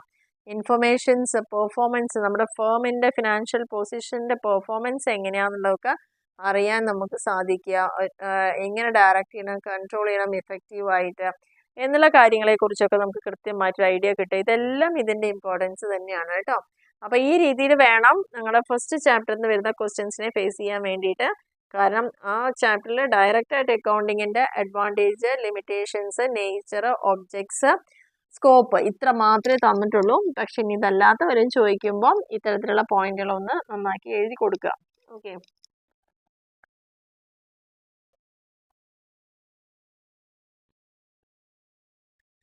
ഇനി 10ാമത്തെ ക്വസ്റ്റ്യനിൽ what is A partnership deed. കഴിഞ്ഞ ക്വസ്റ്റ്യൻ പേപ്പറിലെ essay ക്വസ്റ്റ്യൻ കൂടിയായിരുന്നു ഇത്. എന്താണ് പാർട്ട്ണർഷിപ്പ് അഗ്രിമെന്റ്, ഡീഡ് എന്താണ്, കണ്ടൻസ് എന്തായിരുന്നു എന്നുള്ളതായിരുന്നു ചോദിച്ചത്. അപ്പോൾ അതുകൊണ്ടാണ് ഞാൻ പറയുന്നത് പറ്റുന്ന ആളുകൾ +2 കൊമേഴ്സിൻ്റെ +1 +2 കൊമേഴ്സിൻ്റെ അക്കൗണ്ടിങ്ങിൻ്റെ ഈ ഒരു പോർഷൻ പാർട്ട്ണർഷിപ്പ് ഒക്കെ നന്നായിട്ടൊന്ന് വായിക്കുക. അതിന്ന് എന്താണെങ്കിലും ഒരു 2-3 ക്വസ്റ്റ്യൻസ് റിപ്പീറ്റ് ചെയ്ത് തന്നെ വരുന്നുണ്ട്. അപ്പോൾ അതിന് പ്രിപ്പയർ ആയിരിക്കുക കേട്ടോ. അങ്ങനെ സാധിക്കുന്ന ആളുകൾ അത് ചെയ്യുക. പാർട്ട്ണർഷിപ്പ് ഡീഡ് എന്താണെന്ന് ഞാൻ ഓൾറെഡി നമ്മൾ എക്സ്പ്ലെയിൻ ചെയ്ത് വെച്ചൊരു കാര്യം തന്നെയാണ്. It is a partnership agreement between the partners of the firm which outlines the terms and conditions of the partnership between the partners. ഒരു പാർട്ട്ണർഷിപ്പ് ഫേം നമ്മൾ സ്റ്റാർട്ട് ചെയ്യുമ്പോൾ 2-ലധികം ആൾക്കാർ ചേർന്നിട്ടായിരിക്കും ചെയ്യുക. ഈ വ്യക്തികൾ എന്തൊക്കെ കാര്യങ്ങൾ ചെയ്യണം, ചെയ്യരുത്, അല്ലെങ്കിൽ അവർ തമ്മിലുള്ള അഗ്രിമെൻറ്റുകൾ, അതിൻ്റെ ഒരു പോളിസികൾ, കണ്ടീഷൻസ്, ടേംസ്, ഇതെല്ലാം അടങ്ങിയിരിക്കുന്ന റിട്ടേൺ ആയിട്ടുള്ള അഗ്രിമെൻ്റ് ആണ് പാർട്ട്ണർഷിപ്പ് ഡീഡ് എന്ന് പറയുന്നത്. It provides the role of each partners. ഇങ്ങനെ ഒരു ഡീഡ് ഉണ്ടെങ്കിൽ ഓരോ പാർട്ട്ണറുടെയും റോൾ എന്താണെന്ന് കൃത്യമായിട്ട് ഡിഫൈൻ ചെയ്തിട്ടുണ്ടായിരിക്കും. And it ensures the smooth running of the operations of the firm. കൂടാതെ നമ്മുടെ ഫേമിൻ്റെ പ്രവർത്തനം വളരെ സുഗമമായ രീതിയിൽ അല്ലെങ്കിൽ നടത്തിപ്പിന് വളരെ നല്ല ഈസി ആയിട്ട് തന്നെ കൊണ്ടുപോകാൻ സാധിക്കും. അതിനെ തന്നെയാണ് പാർട്ട്ണർഷിപ്പ് ഡീഡ് എന്ന് പറയുന്നത്. ഇതൊരു റിട്ടേൺ അഗ്രിമെൻ്റ് ആണ്. ഭാവിയിൽ ഡിസ്പ്യൂട്ട് ഒന്നും ഇല്ലാതിരിക്കാനും റിട്ടേൺ ആയിട്ട് എവിടെയും നമുക്ക് പ്രൊഡ്യൂസ് ചെയ്യാനൊക്കെ വേണ്ടിയിട്ടുള്ള ഒരു അഗ്രിമെൻ്റ് തന്നെയാണ് പാർട്ട്ണർഷിപ്പ് ഡീഡ്, അല്ലെങ്കിൽ സ്റ്റേറ്റ്മെൻ്റ് ആണ് ഡീഡ് എന്ന് പറയുന്നത്. ഓക്കെ, 11ാമത്തെ ക്വസ്റ്റ്യനിൽ what do you mean by a share and share capital? എന്തിനാണ് ഷെയർ എന്ന് പറയുന്നത്? ഷെയർ ക്യാപിറ്റൽ എന്താണ്? ഇഷ്യൂ ഓഫ് ഷെയർസ് എന്നുള്ള ചാപ്റ്ററിലാണ് കൃത്യമായി ഇതിനെക്കുറിച്ച് ഡിഫൈൻ ചെയ്യുന്നുണ്ട്. ഷെയർ ക്യാപിറ്റൽ എന്ന് പറഞ്ഞു കഴിഞ്ഞാൽ the capital of a company is called share capital. ഒരു കമ്പനിയുടെ ക്യാപിറ്റൽ, അതിൻ്റെ ക്യാപിറ്റൽ, മൂലധനം എന്ന് പറയുന്നത്, ഒരു കമ്പനി സ്റ്റാർട്ട് ചെയ്യാൻ വേണ്ടതായിട്ടുള്ള amount. The share capital of a company is divided into small and equal units. Each unit is called a share. അപ്പോൾ രണ്ടും കൃത്യമായി തന്നെ പറയുന്നുണ്ട്. ഷെയർ ക്യാപിറ്റൽ എന്ന് പറഞ്ഞു കഴിഞ്ഞാൽ എന്താണ്? ഒരു കമ്പനിയുടെ ടോട്ടൽ ക്യാപിറ്റലിനെയാണ് ഷെയർ ക്യാപിറ്റൽ എന്ന് പറയുന്നത്. ആ ഷെയർ ക്യാപിറ്റൽ തന്നെ നമ്മൾ സ്മോൾ ആൻഡ് ഈക്വൽ യൂണിറ്റ് ആയിട്ട് ഡിവൈഡ് ചെയ്യും. അതിലത്തെ ആ ഒരു യൂണിറ്റിനെയാണ് എന്ത് പറയുന്നത്? ഷെയർ എന്ന് പറയുന്നത്. A person who buys a share is called the shareholder. ഇനി ആരാണോ ഈ ഷെയർ ഹെൽഡ് ചെയ്യുന്ന അവരെ ഷെയർ ഹോൾഡർ എന്ന് പറയുന്നുണ്ട്, അല്ലെങ്കിൽ മെമ്പർ എന്ന് പറയാം. Amount invested by the shareholders towards the face value of shares are collectively called share capital. അതായത് നമ്മൾ 1,00,000 രൂപയുടെ ഒരു ബിസിനസ് സ്റ്റാർട്ട് ചെയ്യുന്നു വിചാരിക്കുക. അപ്പോൾ ആ 1,00,000 രൂപയാണ് എന്ത്? ഷെയർ ക്യാപിറ്റൽ എന്ന് പറയുന്നത്. ആ കമ്പനി സ്റ്റാർട്ട് ചെയ്യാനും റൺ ചെയ്യാനും വേണ്ട മൂലധനത്തിനെയാണ് ഷെയർ ക്യാപിറ്റൽ എന്ന് പറയുന്നത്. അപ്പോൾ ഈ 1,00,000 രൂപ എന്ന് പറയുന്നത് നമ്മൾ എന്ത് ചെയ്യും? സ്മോൾ ആൻഡ് ഈക്വൽ യൂണിറ്റ് ആയിട്ട് ഡിവൈഡ് ചെയ്യണം. അപ്പോൾ ഒരു ഷെയറിന് 10 രൂപ പ്രകാരം നമുക്ക് അങ്ങനെ എത്ര ഷെയർ ഇഷ്യൂ ചെയ്യുമ്പോഴാണ് 1,00,000 രൂപ കിട്ടുക? ഒരു ഷെയറിന് 10 രൂപയാണെങ്കിൽ നമുക്ക് 10,000 ഷെയർ ഇഷ്യൂ ചെയ്യുമ്പോഴാണ് 1,00,000 രൂപയായി മാറുക. അപ്പോൾ ആ ഒരു യൂണിറ്റിൻ്റെ വാല്യൂ ആണ്, അല്ലെങ്കിൽ ആ ഒരു യൂണിറ്റിനെയാണ് എന്ത് പറയുന്നത്? ഷെയർ എന്ന് പറയുന്നത്. അപ്പോൾ ഇതിലേക്ക് വേണ്ടിയിട്ട് ഇപ്പോൾ 10 രൂപയുടെ ഷെയർ 10,000 പേര് വാങ്ങുമ്പോൾ, അല്ലെങ്കിൽ ഒരാൾക്ക് തന്നെ എത്ര വേണമെങ്കിലും വാങ്ങി എങ്ങനെയാണെങ്കിലും ആ 1 lakh കളക്ട് ചെയ്യുന്നത് ഇത്തരത്തിലൂടെയാണ്. അപ്പോൾ ആ ഒരു യൂണിറ്റിനെ ഷെയർ എന്നറിയപ്പെടുന്നു. ആ യൂണിറ്റിനെ മൊത്തമായിട്ട്, അല്ലെങ്കിൽ മൊത്തത്തിൽ നമ്മൾ പറയുമ്പോൾ എന്താ ചെയ്യുന്നത്? ഷെയർ ക്യാപിറ്റലായിട്ട് മാറുന്നു എന്നുള്ളതാണ് ഇതിൻ്റെ പ്രത്യേകത. ഇനി ഇവിടെ ശ്രദ്ധിക്കേണ്ട കാര്യം, ടൈപ്സ് ഓഫ് ഡിബഞ്ചേഴ്സ് നമ്മൾ ഡിസ്കസ് ചെയ്ത സമയത്ത് ഇപ്പോൾ ഏകദേശം അതിൻ്റെ 3 എണ്ണം ചോദിച്ചു കഴിഞ്ഞിട്ടുണ്ട്. ഒരു ടൈപ്പ് കൂടി ഇനി പെൻഡിങ് ഉണ്ട്. ഇനി ഇവിടെ വരാൻ സാധ്യതയുള്ള ഒരു ക്വസ്റ്റ്യൻ തന്നെയാണ് ഈ ഒരു കാറ്റഗറീസ് ഷെയർ ക്യാപിറ്റൽ. എന്തിനാണ് ഓതറൈസ്ഡ് ക്യാപിറ്റൽ? ഇതിൽ കഴിഞ്ഞ പ്രാവശ്യം കോൾഡ് അപ്പ് ക്യാപിറ്റൽ എന്താണെന്നുള്ളത് നമ്മൾ ഡിസ്കസ് ചെയ്തു കഴിഞ്ഞ ക്വസ്റ്റ്യൻ പേപ്പറിൽ. അപ്പോൾ ഇതിൽ നിന്ന് ഒരു ക്വസ്റ്റ്യൻ നമുക്ക് എക്സ്പെക്ട് ചെയ്യാവുന്നതാണ്. എന്തിനാണ്? Reserve capital. ഈ ഒരു പോർഷനൊക്കെ വളരെ ഇമ്പോർട്ടൻ്റ് ആണ്. റിസർവ് ക്യാപിറ്റൽ എന്താണ്, ഡിഫറൻസ് ഒക്കെ പഠിച്ചു വെച്ചോളാം. ടൈപ്സ് ഓഫ് ഷെയർസ് ഇമ്പോർട്ടൻ്റ് ആണ്. അപ്പോൾ അവിടെ നിന്നൊക്കെ ക്വസ്റ്റ്യൻ വരാനുള്ള സാധ്യത, തിയറി ക്വസ്റ്റ്യൻ ആദ്യത്തെ ഒരു പോർഷനിൽ സാധ്യത ധാരാളം ഉണ്ട് എന്നുള്ളതും കൂടി ഒന്ന് മനസ്സിലാക്കുക. അടുത്ത ക്വസ്റ്റ്യൻ അഗെയിൻ റിപ്പീറ്റഡ് ക്വസ്റ്റ്യൻ ആണ്. 3 ക്വസ്റ്റ്യൻ പേപ്പറിലോളം റിപ്പീറ്റ് ചെയ്ത് വന്നതാണ്. 12ാമത്തേത് വാട്ട് ആർ അക്കൗണ്ടിങ് സ്റ്റാൻഡേർഡ്? എന്തിനാണ് അക്കൗണ്ടിങ് സ്റ്റാൻഡേർഡ് എന്ന് പറയുന്നത്? എനിക്ക് തോന്നുന്നു 3ാമത്തെ വട്ടമാണ് ഈ ഒരു ക്വസ്റ്റ്യൻ റിപ്പീറ്റ് ചെയ്ത് വരുന്നത്. അക്കൗണ്ടിങ് സ്റ്റാൻഡേർഡ് നമ്മുടെ ഫസ്റ്റ് ചാപ്റ്ററിൽ ഡിസ്കസ് ചെയ്തിട്ടുണ്ടായിരുന്നു.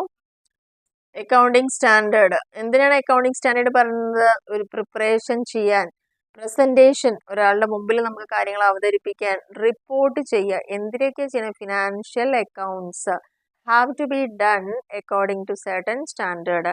ഒരു ഫിനാൻഷ്യൽ അക്കൗണ്ട് നമുക്ക് പ്രിപ്പയർ ചെയ്യാനോ പ്രസന്റ് ചെയ്യാനോ റിപ്പോർട്ട് ചെയ്യാനോ ഉപയോഗിക്കുന്ന സ്റ്റാൻഡേർഡിനെയാണ് എന്ത് പറയുന്നത്, അക്കൗണ്ടിങ് സ്റ്റാൻഡേർഡ് എന്ന് പറയുന്നത്.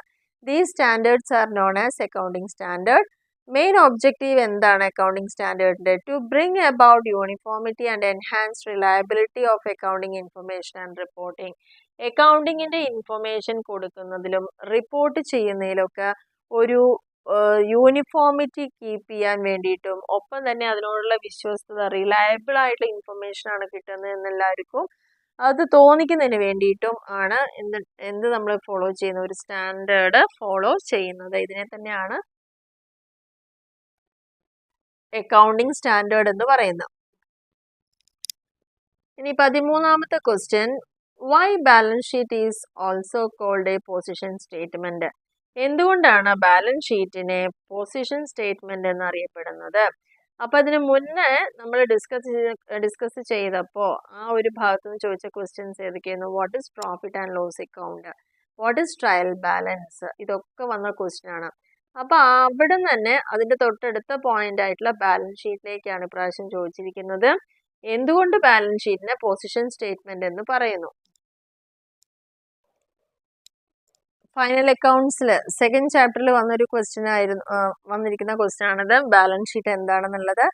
ഈ ക്വസ്റ്റ്യൻ നമ്മൾ 2-3 വട്ടം റിപ്പീറ്റ് ചെയ്ത് പറഞ്ഞൊരു ക്വസ്റ്റ്യൻ ആണ്. നമുക്ക് ട്രേഡിംഗ് അക്കൗണ്ട് ചെയ്ത് കഴിഞ്ഞാൽ അതേപോലെ തന്നെ ട്രേഡിംഗ് അക്കൗണ്ട് അതിൻ്റെ ഒരു ഓപ്പറേഷണൽ എഫിഷ്യൻസി കാരണം നെറ്റ് പ്രോഫിറ്റ് നെറ്റ് ലോസ് ഒക്കെയാണ് അറിയേണ്ടത്.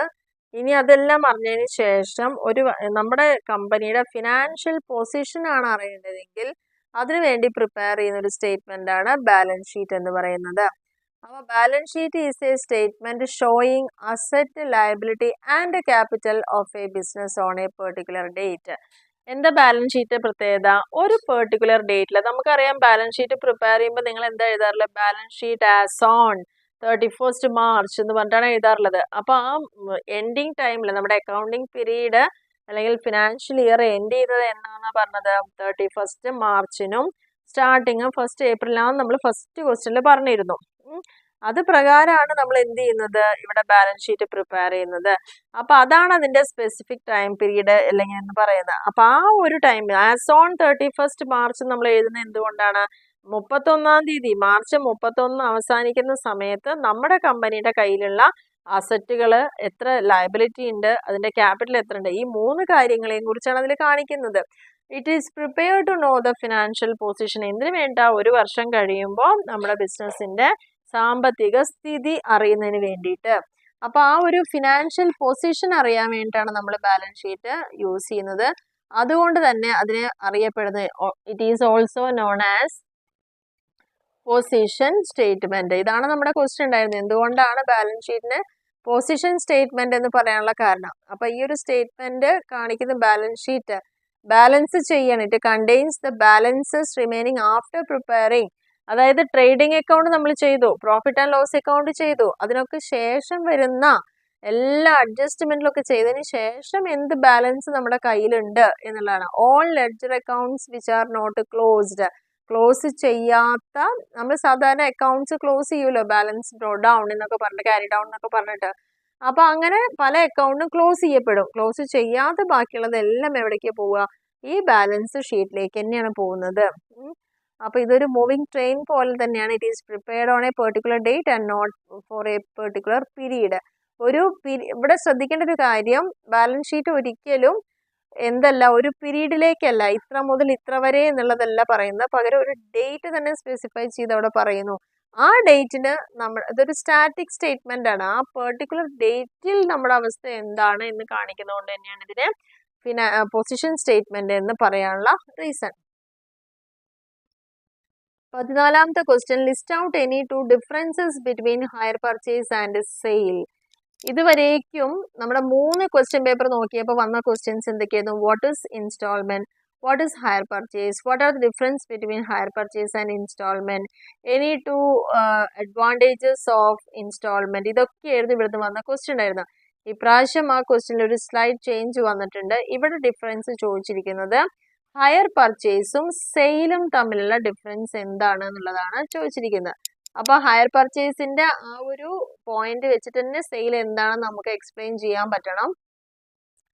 Accounting for hire purchase and instalment എന്നുള്ള ചാപ്റ്ററിൽ തന്നെ ഈ ഒരു ക്ലാസിഫിക്കേഷൻ 3 ക്വസ്റ്റ്യൻ പേപ്പർ പറയുമ്പോൾ ഞാൻ പറഞ്ഞിട്ടുണ്ടായിരുന്നു. ഇവിടെ നമുക്ക് ഹയർ പർച്ചേസും സെയിലും തമ്മിലുള്ളതാണ്. ഏതെങ്കിലും 2 ഡിഫറൻസ് ആണ് നമ്മളോട് ക്വസ്റ്റ്യനിൽ ചോദിച്ചിരിക്കുന്നത്.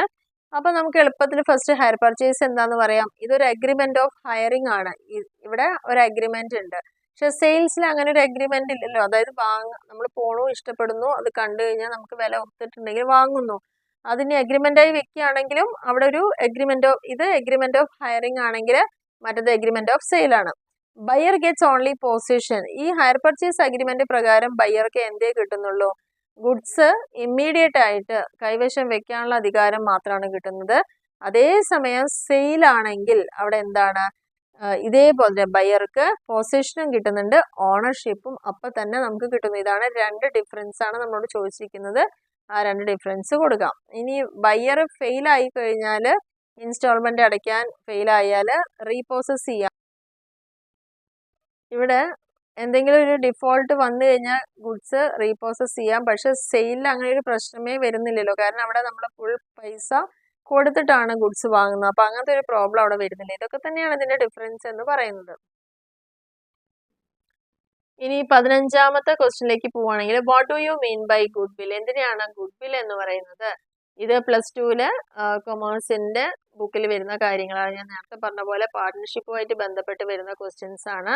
പാർട്ട്ണർഷിപ്പിലാണ് നമ്മൾ ഗുഡ് വില്ലിന്റെ കാൽക്കുലേഷൻ. നമ്മൾ നേരത്തെ പറഞ്ഞല്ലോ, പാർട്ട്ണർഷിപ്പിൽ സാക്രിഫൈസിങ് റേഷ്യോ, ഗെയിനിങ് റേഷ്യോ കണക്കാക്കുന്നത് സ്ഥാപനത്തിന്റെ ഗുഡ് വില്ലിനെ ബേസ് ചെയ്തുകൊണ്ടാണ്. പുതിയൊരു പാർട്ട്ണർ വരുമ്പോൾ സാക്രിഫൈസിങ്ങും പോകുമ്പോൾ ഗെയിനിങ് റേഷ്യോയിൽ കാൽക്കുലേറ്റ് ചെയ്യുന്നു. അപ്പൊ എന്താണ് ഈ ഗുഡ് വില്ല്? ഒരു ഫേം, ഒരു കമ്പനി, അതിന്റെ സൽപ്പേരിന് ഒരു വാല്യൂ ഉണ്ട്. ഓക്കെ, ആ ഒരു സൽപ്പേരിനെ തന്നെയാണ് ഗുഡ് വിൽ എന്ന് പറയുന്നത്. അപ്പൊ ഗുഡ് വിൽ എന്താണെന്ന് ചോദിച്ചാൽ നമ്മൾ എപ്പോഴും കാണും. എവിടെയാണത് കാണാറുള്ളത്? ബാലൻസ് ഷീറ്റിന്റെ അസറ്റ് സൈഡിൽ അല്ലെ. അപ്പൊ അതിന്റെ ഒരു ഫോർമാറ്റ് ഒക്കെ ബാലൻസ് ഷീറ്റിന്റെ 2 തരത്തിൽ വെർട്ടിക്കലും ഹൊറിസോണ്ടലും ഒക്കെ ഉള്ള മെത്തേഡൊക്കെ വരുന്നുണ്ടല്ലോ. അപ്പൊ അതില് നമുക്ക് ഇൻടാഞ്ചിബിൾ അസറ്റ്, കാരണം asset that is known physical, ഇത് നമുക്ക് കാണാനൊന്നും പറ്റില്ല, but offers long term value. ഇതിൽ എന്താ ഉണ്ടാവുന്നത്? നമുക്കൊരു ലോങ് ടേം വാല്യൂ ഓഫർ ചെയ്യുന്നു. Which arises when another company acquires A new business. എപ്പോഴാണ് ഈ ഒരു ഗുഡ് വില്ല് കാൽക്കുലേറ്റ് ചെയ്യുന്നത്? ഒരു ബിസിനസ് വേറൊരു ബിസിനസ്സിനെ ഏറ്റെടുക്കുന്ന സമയത്ത്, അക്വയർ ചെയ്യുന്ന സമയത്ത് നമ്മൾ നോക്കുന്നത് എത്ര മൂല്യമുള്ള ഒരു കമ്പനീനെയാണ് നമ്മൾ വാങ്ങാൻ പോകുന്നത്.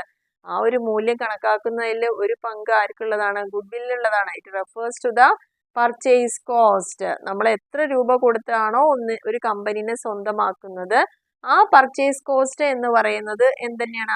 ആ പർച്ചേസ് കോസ്റ്റിൽ നിന്ന് അതിന്റെ ഇപ്പോഴത്തെ ഫെയർ ആയിട്ടുള്ള മാർക്കറ്റ് വാല്യൂ കുറച്ചതിന് ശേഷം, അതേപോലെ അതിന്റെ ടാഞ്ചിബിൾ അസറ്റ് ആൻഡ് ലയബിലിറ്റീസ്, അതേപോലെ തന്നെ ഇൻടാഞ്ചിബിൾ അസറ്റും കൂടി കണക്കാക്കിയിട്ടാണ് നമ്മൾ എന്ത് ചെയ്യുന്നത്? അതിന്റെ വാല്യൂ കണക്കാക്കപ്പെടുന്നത്. അപ്പൊ ഗുഡ് വിൽ പറഞ്ഞാൽ ഇൻടാഞ്ചിബിൾ അസറ്റ് ആണ്, അതിന് ഫിസിക്കൽ എക്സിസ്റ്റൻസ് ഇല്ല, പക്ഷെ ലോങ് ടേം വാല്യൂ പ്രൊവൈഡ് ചെയ്യുന്നു എന്നുള്ളതാണ്. ഇനി എപ്പോഴാണ് ഒരു പുതിയ ബിസിനസ്സിനെ ഏറ്റെടുക്കുന്ന സമയത്താണ് ഇതിന്റെയൊക്കെ ഒരു കാൽക്കുലേഷൻസ് നമുക്ക് ആവശ്യമായിട്ട് വരുന്നത്. അപ്പൊ ഇത്രയാണ് നമ്മുടെ ഫസ്റ്റ് പാർട്ടിലത്തെ ക്വസ്റ്റ്യൻസ് വന്നിരിക്കുന്ന. കുറെയൊക്കെ റിപ്പീറ്റേഷനും ഒപ്പം തന്നെ നിൽക്കുന്ന പോയിന്റുകളാണ് ചോദിച്ചിരിക്കുന്നത്. അപ്പൊ ആ രീതിയിൽ വേണം നിങ്ങൾ ഈ ഒരു എക്സാമിനെ ഫേസ് ചെയ്യാൻ വേണ്ടിയിട്ട്. ഇനി സെക്ഷൻ ബിയിലേക്ക് വരുമ്പോൾ നമ്മളോട് ചോദിച്ചിരിക്കുന്നത് എല്ലാ ക്വസ്റ്റ്യനും ആൻസർ ചെയ്യാൻ പറഞ്ഞ ഓരോ ക്വസ്റ്റ്യൻ 5 മാർക്കാണ് വരുന്നത്. അപ്പൊ ഇവിടെ നമുക്ക് സീലിംഗ് ഉണ്ടായിരിക്കും. ഇനി 16ാമത്തെ ക്വസ്റ്റ്യനിൽ ചോദിച്ചിരിക്കുന്നത് A and B are partners in the firm sharing profits and losses in the ratio of 5:3. 5:3 എന്നുള്ള റേഷ്യോയില് പ്രോഫിറ്റും ലോസും ഒക്കെ ഷെയർ ചെയ്യുന്ന 2 പാർട്ട്നേഴ്സ് ആണ് എയും ബിയും. A surrenders 1/3 of his shares, whereas B surrenders 1/24 of his shares. അപ്പൊ എ സറണ്ടർ ചെയ്യുന്നത് എത്രയാണ്? അതിന്റെ വാല്യൂ തന്നിട്ടുണ്ട്. ബി എത്രയാണ്? അതായത് സി എന്ന പുതിയ പാർട്ട്ണർ വരുന്ന സമയത്ത് എയും ബിയും എത്ര സറണ്ടർ ചെയ്തിട്ടുണ്ട് പുതിയൊരു പാർട്ട്ണർക്ക് വേണ്ടിയിട്ട്. അങ്ങനെയാണെങ്കിൽ ന്യൂ പ്രോഫിറ്റ് ഷെയറിംഗ് റേഷ്യോ ആണ് ഇവിടെ ചോദിച്ചിരിക്കുന്നത്. അപ്പൊ ഇവിടെയും ആ ഒരു പാർട്ട്ണർഷിപ്പിന്റെ പുതിയ ഭാഗങ്ങളിലേക്കാണ് ക്വസ്റ്റ്യൻസ് പോയിക്കൊണ്ടിരിക്കുന്നത്. അപ്പോൾ ഗുഡ് വിൽ എന്താ ചോദിച്ചു, നേരത്തെ സാക്രിഫൈസിങ് ഗെയിനിങ് റേഷ്യോ എന്താ ചോദിച്ചു, വീണ്ടും ഇവിടെ വന്നിരിക്കുന്ന ആ ഒരു പോർഷൻ ആണ്.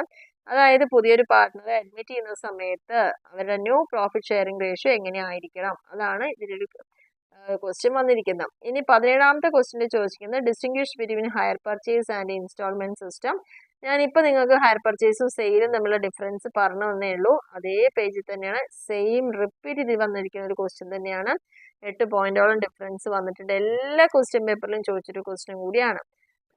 ഇനി 18ാമത്തെ ക്വസ്റ്റ്യൻ ചോദിച്ചിരിക്കുന്നത് Tamim and Binu had a firm in which they had invested rupees 50,000. On an average, the profits were 18,000. അപ്പോൾ 2 പാർട്ട്നേഴ്സ് ഉള്ള ഒരു ഫേം ആണ്. അവർ ഇൻവെസ്റ്റ് ചെയ്തിരിക്കുന്നത് 50,000 ആണ്. അതിന് പ്രോഫിറ്റ് കിട്ടിയിരിക്കുന്നത് 18,000 ആണ്. നോർമൽ റേറ്റ് ഓഫ് റിട്ടേൺ ഇൻഡസ്ട്രിയിൽ വന്നിരിക്കുന്നത് 15% ആണ്. ഗുഡ് വില്ല് വാല്യൂ ചെയ്തിട്ടുണ്ട്. അവിടെ 4 years പർച്ചേസ് ഓഫ് പ്രോഫിറ്റ്സ് എന്നാണ് പറയുന്നത്. Excess of profit 15% of the money invested. 15% എത്രയാണോ മണി ഇൻവെസ്റ്റ് ചെയ്ത് അതിന്റെ 15% എക്സസ് ആയിട്ടാണ് അവിടെ ഗുഡ് വില്ല് അല്ലെങ്കിൽ പ്രോഫിറ്റ് ഗുഡ് വില്ല് കണക്കാക്കിയിരിക്കുന്നത്. Calculate the value of goodwill. Again നമ്മുടെ അതേ ക്വസ്റ്റ്യൻസ് തന്നെ, അതായത് പാർട്ട്ണർഷിപ്പിലെ ക്വസ്റ്റ്യൻസ് ആണ് ഇവിടെ ചോദിച്ചിരിക്കുന്നത്. അപ്പൊ അതിന്ന് എന്തായാലും ക്വസ്റ്റ്യൻസ് ധാരാളം ഇതുവരെയും നമ്മൾ കണ്ടിട്ടുണ്ട്. അപ്പൊ ആ മോഡലിലുള്ള കാര്യങ്ങൾ ഒന്നുകൂടി നമ്മൾ നോക്കുക. ഇനി അടുത്ത 19ാമത്തെ പോയിന്റില് give adjusting entries for the following. Adjusting entries ആണ്. ഔട്ട്സ്റ്റാൻഡിങ് സാലറി എവിടെയാണ് അഡ്ജസ്റ്റ് ചെയ്യേണ്ടത്, അല്ലെങ്കിൽ എങ്ങനെയാണ് അതിന്റെ ജേണൽ എൻട്രി വരുന്നത്, അഡ്വാൻസ് ആയിട്ട് റെന്റ് റിസീവ് ചെയ്യുമ്പോൾ കിട്ടുന്ന കാര്യങ്ങൾ, provision for doubtful debts, depreciation, interest accrued, ഇതിനുള്ള എൻട്രീസ് എന്താണെന്നുള്ളതാണ് ചോദിച്ചിരിക്കുന്നത്. ഇനി നെക്സ്റ്റ് ചോദിച്ചിരിക്കുന്നത് 20ാമത്തെ ക്വസ്റ്റ്യനിലാണ്. Renu purchased 4 cars 15,000 on hire purchase system. അപ്പോൾ ഹയർ പർച്ചേസ് എന്നുള്ള ചാപ്റ്റർ എന്നാണ് ചോദിച്ചിരിക്കുന്നത്. ആ സിസ്റ്റം പ്രകാരം 4 കാറുകൾ പർച്ചേസ് ചെയ്തിട്ടുണ്ട്. അതിന്റെ പർച്ചേസ് പ്രൈസ് 4 കാറിനും കൂടി 80,000 ആണ് കൊടുത്തത്. To be paid 20,000 down payment ആയിട്ട് കൊടുത്തിട്ടുണ്ട്. അപ്പൊ ആ 80-ൽ ബാക്കിയുള്ള 60,000 3 ഇൻസ്റ്റാൾമെന്റ് ആയിട്ട്, അതായത് 20,000 വെച്ച് 3 ഇൻസ്റ്റാൾമെന്റ് ആയിട്ട് ഓരോ വർഷം അവസാനവും കൊടുക്കുന്നുണ്ട്. അതിന് വേണ്ടിയിട്ട് ഇൻട്രസ്റ്റ് ചാർജ് ചെയ്തിരിക്കുന്നത് 5% ആണ്. ഡിപ്രീസിയേഷൻ കണക്കാക്കുന്നത് സ്ട്രേറ്റ് ലൈൻ മെത്തേഡിൽ 10% ആണ്. After having paid the down payment, the first installment, the buyer could not pay the second installment, and the seller took possession of 3 cars at an agreed value to be calculated after depreciating car 20% per annum on a written down value method, and 1 car left with the buyer. ഇനി ഇതില് കൃത്യമായിട്ട് ഈ കാര്യങ്ങളൊക്കെ ചെയ്ത് down payment കൊടുത്ത് first instalment അടച്ചു. Buyer second instalment അടയ്ക്കാൻ പറ്റാത്തതുകൊണ്ട് സെല്ലർ എന്ത് ചെയ്തു, 3 കാറും അഗ്രീഡ് വാല്യൂല് 20% ഡിപ്രീസിയേഷൻ കണക്കാക്കിയിട്ട് അതിനെ തിരിച്ചു പിടിച്ചു. റിട്ടേൺ ഡൗൺ വാല്യൂലാണ് കാൽക്കുലേറ്റ് ചെയ്തിരിക്കുന്നത്. ഇപ്പോൾ ബയറുടെ കയ്യിൽ 1 കാറ് മാത്രമേ ഉള്ളൂ.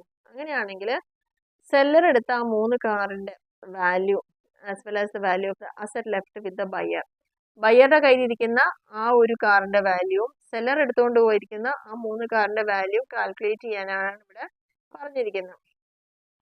ഇനി നെക്സ്റ്റ് ക്വസ്റ്റ്യനിൽ 21ാമത്തെ ക്വസ്റ്റ്യനിൽ list out the difference between trial balance and balance sheet. നേരത്തെ നമ്മളോട് പ്രോഫിറ്റ് ആൻഡ് ലോസ് അക്കൗണ്ട് ചോദിച്ചു, ട്രയൽ ബാലൻസ് സെപ്പറേറ്റ് ചോദിച്ചു, ബാലൻസ് ഷീറ്റ് സെപ്പറേറ്റ് ചോദിച്ചു. ഇനി ബാലൻസ് ഷീറ്റും ട്രയൽ ബാലൻസും തമ്മിലുള്ള ഡിഫറൻസ് ആണ് ഇവിടെ ചോദിച്ചിരിക്കുന്നത്. അപ്പൊ അത് ഡിഫറൻസ് ആയിട്ട് എഴുതാൻ പറ്റുമെങ്കിൽ എഴുതുക, അല്ലെങ്കിൽ എന്താണ് ട്രയൽ ബാലൻസ് എഴുതി വെക്കുക, എന്താണ് ബാലൻസ് ഷീറ്റ് എഴുതി വെക്കുക. അപ്പൊ ഇവിടെ നമ്മുടെ സെക്കൻഡ് ചാപ്റ്ററിൽ പറയുന്നുണ്ട് ട്രയൽ ബാലൻസ് എന്താന്നുള്ളത്. എല്ലാ എൻട്രീസും ജേണലിൽ അല്ലെങ്കിൽ സബ്സിഡിയറി ബുക്സിലൊക്കെ നമ്മൾ പോസ്റ്റ് ചെയ്യും, അതിന്ന് ലെഡ്ജറിലേക്കും ചെയ്യും. It is necessary to test whether the accounting work. നമ്മൾ ചെയ്ത ട്രാൻസാക്ഷൻ ആദ്യം റെക്കോർഡ് ചെയ്ത് തന്നെ ജേർണലൈസ് ചെയ്യും, പിന്നെ ലെഡ്ജറിലേക്ക് പകർത്തും. ഇത്രയും ചെയ്തതെല്ലാം കറക്റ്റ് ആണോ എന്ന് അറിയണമെങ്കിൽ ഓരോ അക്കൗണ്ടിൽ ചെയ്ത് കഴിയുമ്പം കിട്ടുന്ന ആ ബാലൻസുകളെല്ലാം നമ്മളൊരു സ്റ്റേറ്റ്മെന്റ് ആക്കിയിട്ട് മാറ്റുന്നു. ഒരു സ്റ്റേറ്റ്മെന്റിലേക്കാണ് ആ എല്ലാ ബാലൻസുകളെയും എടുക്കുന്നത്. ഡെബിറ്റിന്റെ ബാലൻസുകളൊക്കെ ഡെബിറ്റ് സൈഡിലും ക്രെഡിറ്റിന്റെ ബാലൻസുകൾ ക്രെഡിറ്റ് സൈഡിലും നമ്മൾ എഴുതിയിട്ട് ഒരു സ്റ്റേറ്റ്മെന്റ് തയ്യാറാക്കുന്നു. അപ്പോൾ ആ സ്റ്റേറ്റ്മെന്റ് തയ്യാറാക്കുമ്പോൾ നിലവിലുള്ള എല്ലാ അക്കൗണ്ടിന്റെ ബാലൻസുകളെയും അതിലേക്ക് പകർത്തിയെടുത്ത് ഡെബിറ്റ് സൈഡും ക്രെഡിറ്റ് സൈഡും തുല്യമായിട്ടാണ് കിട്ടുന്നതെങ്കിൽ അവിടെ നമ്മൾ ചെയ്ത വർക്ക് കറക്റ്റ് ആണ്. അപ്പോൾ ആ ഒരു സ്റ്റേറ്റ്മെന്റിനെ തന്നെ ട്രയൽ ബാലൻസ് എന്ന് പറയുന്നത്. Trial balance is A statement of debit and credit balances extracted from all accounts in the ledger. എത്ര ലെഡ്ജർ അക്കൗണ്ട് പ്രിപ്പയർ ചെയ്തോ അതിൻ്റെ എല്ലാം ബാലൻസ് ആയിട്ട് വരുന്ന ആ അക്കൗണ്ട് എല്ലാം എവിടെയാണ് കാണിക്കേണ്ടത്? ട്രയൽ ബാലൻസിൽ. അരിത്തമെറ്റിക്കൽ ആക്യുറസി, നമ്മൾ ചെയ്ത കാര്യത്തിൽ തെറ്റൊന്നും വന്നിട്ടില്ലല്ലോ എന്ന് ചെക്ക് ചെയ്യാൻ കൂടി വേണ്ടിയിട്ടാണ് ഈ ഒരു സ്റ്റേറ്റ്മെന്റ് നമ്മൾ പ്രിപ്പയർ ചെയ്യുന്നത്. ഇനി ബാലൻസ് ഷീറ്റിനെ കുറിച്ച് പറയുകയാണെങ്കിൽ നമ്മൾ ഓൾറെഡി ഇപ്പോൾ പറഞ്ഞു കഴിഞ്ഞു. ബാലൻസ് ഷീറ്റ് എന്താണ്? പൊസിഷൻ സ്റ്റേറ്റ്മെന്റ് പറയുമ്പം നമ്മൾ കൃത്യമായിട്ട് അതെന്താണെന്നൊക്കെ മെൻഷൻ ചെയ്ത കാര്യമാണ്. ഇനി വീണ്ടും അതിനെക്കുറിച്ചൊന്നും പറയുന്നില്ല. അവിടെ എന്തൊക്കെ പോയിന്റുകൾ വരുന്നുള്ളതും പൊസിഷൻ സ്റ്റേറ്റ്മെന്റ് എന്ന് പറയാനുള്ള കാരണമൊക്കെ നമ്മളിവിടെ എക്സ്പ്ലെയിൻ ചെയ്തിട്ടുണ്ട്. അപ്പോൾ ഈ രണ്ട് കാര്യങ്ങൾ കൊടുത്താലും മതിയാവും. ഇനി 22ാമത്തെ question. Q limited issued 1,12% debentures of 100 each at a discount of 10% payable in full application by 31st May 2021. അതായത് ക്യൂ ലിമിറ്റഡ് 1,12% ഡിബഞ്ചേഴ്സ്, 12% പറഞ്ഞാൽ 1,00,000 ഡിബഞ്ചർ ഇഷ്യൂ ചെയ്യുന്നുണ്ട്. അതിന് വേണ്ടിയിട്ട് ഡിബഞ്ചർ ഹോൾഡേഴ്സിന് കൊടുക്കുന്ന ഇൻട്രസ്റ്റ് ആണ് 12% ഓഫ് 100 ഈച്ച്. ഒരു ഡിബഞ്ചറിന്റെ വില 100 രൂപ. അപ്പോൾ എത്ര ഷെയർ ആയിരിക്കും അവിടെ നമ്മൾ ചെയ്യുന്നുണ്ടാവുക? 1000 ഡിബഞ്ചർ ആയിരിക്കും ഇഷ്യൂ ചെയ്യുന്നുണ്ടാവുക. ഒരു ഡിബഞ്ചറിന് 100 രൂപ പ്രകാരം 1000 ഡിബഞ്ചർ ചെയ്യുമ്പോഴാണല്ലോ 1 lakh കിട്ടുന്നത്. അപ്പോൾ ആ ഡിബഞ്ചർ ഹോൾഡേഴ്സിന് കമ്പനി 12% ഇൻട്രസ്റ്റ് പേ ചെയ്യുന്നത്. ഇനി ഈ ഡിസ്കൗണ്ട് ഓഫ് 10%. അപ്പോൾ 100 രൂപ വിലയുള്ള ഡിബഞ്ചറിന് 100 രൂപയ്ക്കല്ല കൊടുക്കുന്നത്, 10% ഡിസ്കൗണ്ട്. അപ്പോൾ എത്ര രൂപയ്ക്കാണ്? 90 രൂപയ്ക്കാണ് അത് കൊടുക്കുന്നത്. അതിൻ്റെ ആപ്ലിക്കേഷനിൽ റിസീവ് ചെയ്തിട്ടുണ്ട് 1,20,000 ഡിബഞ്ചേഴ്സിനെ കിട്ടിയിരിക്കുന്നത്. അപ്പോൾ ഇവിടെ നമുക്ക് എന്ത് പറയാം? ഓവർ സബ്സ്ക്രിപ്ഷൻ ആണ് ഇവിടെ വന്നിരിക്കുന്നത് അല്ലേ? ആകെ നമ്മുടെ കയ്യിൽ 1 lakh ഉള്ളൂ, പക്ഷെ 1,20,000 ആപ്ലിക്കേഷൻ വന്നു. അപ്പോൾ ഡിബഞ്ചേഴ്സ് അലോട്ട് ചെയ്തിട്ടുണ്ട്. അപ്പോൾ 20,000 ഡിബഞ്ചറിന്റെ പൈസ നമ്മുടെ കയ്യിൽ എക്സസ് ആണ്, അധികമാണ്. കാരണം അതിന് കൊടുക്കാൻ മാത്രം നമുക്ക് ഇല്ല കയ്യിൽ.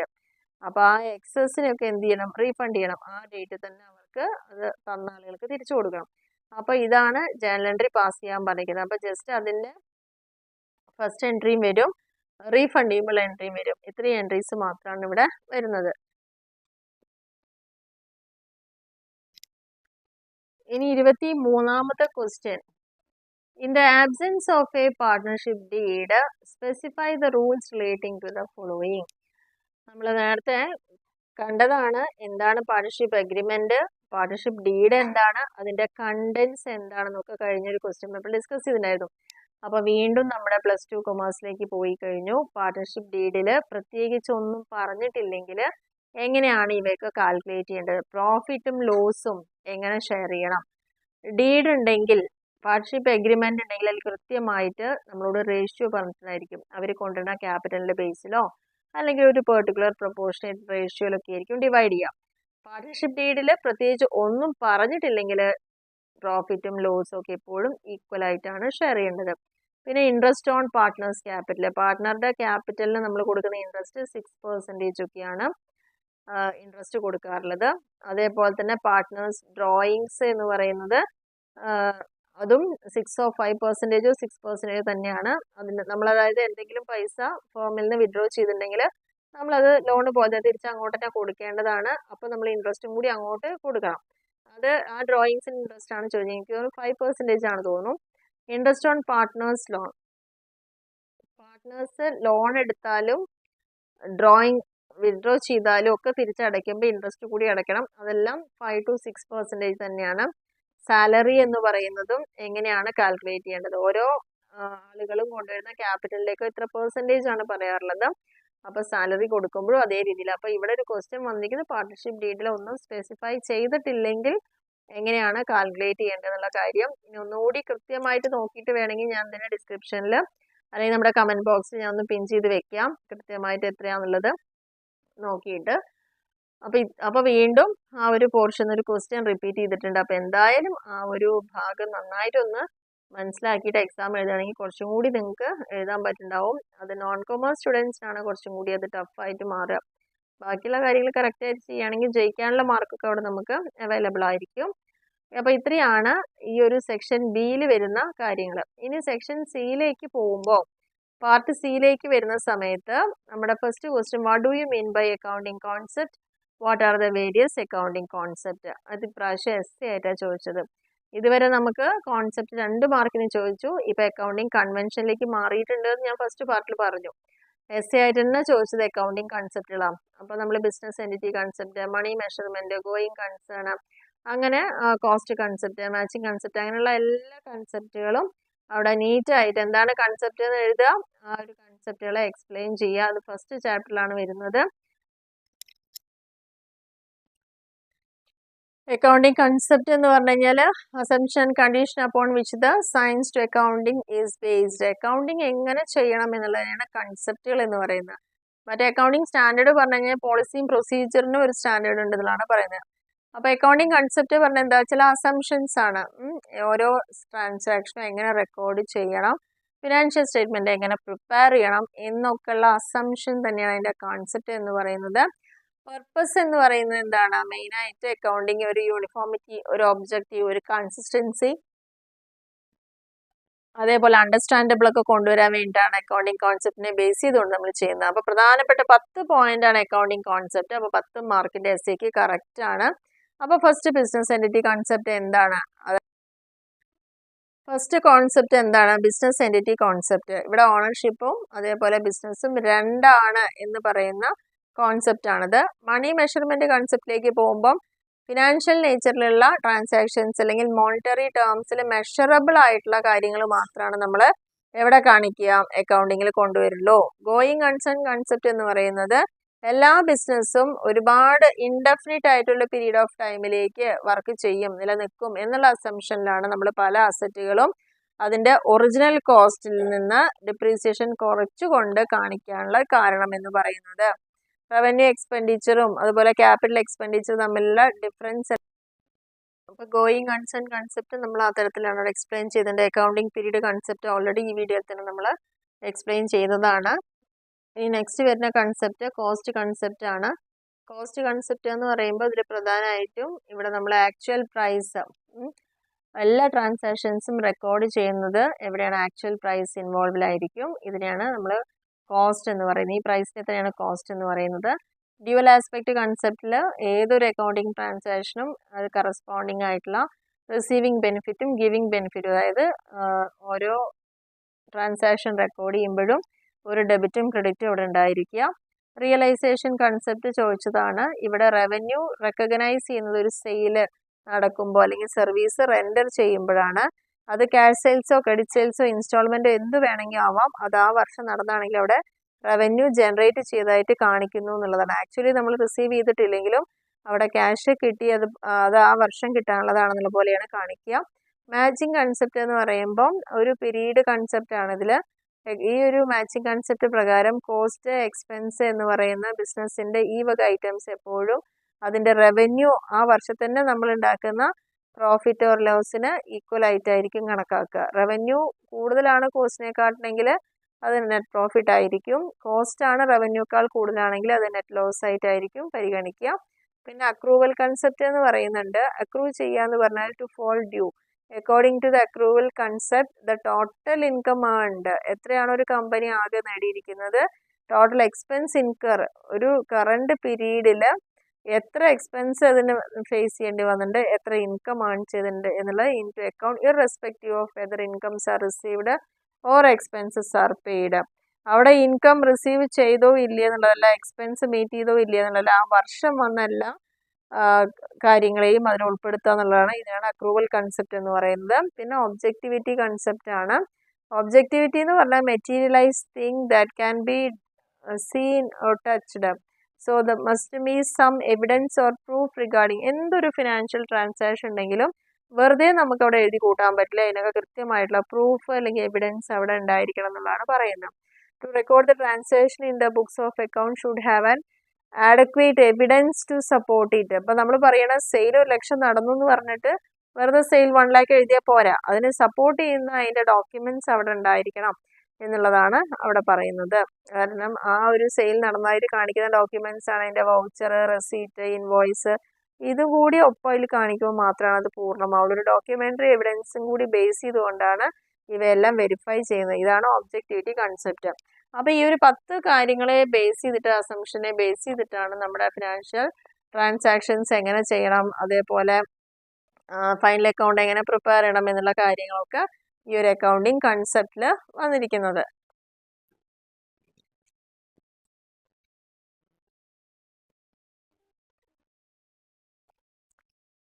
ഇനി നമുക്ക് 25ാമത്തെ ക്വസ്റ്റ്യനിലേക്ക് പോവാം. RAK limited Calicut has A branch in Kannur. Kannur ഒരു ബ്രാഞ്ചിന്റെ ഹെഡ് ഓഫീസാണ്. എല്ലാ എക്സ്പെൻസും പേ ചെയ്യുന്നത്, പെറ്റി ക്യാഷ് എക്സ്പെൻസും ഒക്കെ അതായത് ബ്രാഞ്ചിനെ മീറ്റ് ചെയ്യുന്നു. എല്ലാ ക്യാഷ് റിസീവ് ചെയ്യുന്നതും ബ്രാഞ്ച് കൃത്യമായി ഹെഡ് ഓഫീസിലേക്ക് ഡെയിലി റെമിറ്റ് ചെയ്യുന്നുണ്ട്. ട്രാൻസാക്ഷൻസ് തന്നിട്ടുണ്ട് ഹെഡ് ഓഫീസിന്റെ and branch during the year 31st ഡിസംബറിൽ. ഇവരുടെ അക്കൗണ്ടിങ് പീരീഡ് പറഞ്ഞാൽ 1st January to 31st December ആയിരിക്കും. അപ്പോൾ അത് പ്രകാരമുള്ള എല്ലാ ട്രാൻസാക്ഷൻസും ഇവിടെ തന്നിട്ടുണ്ട്.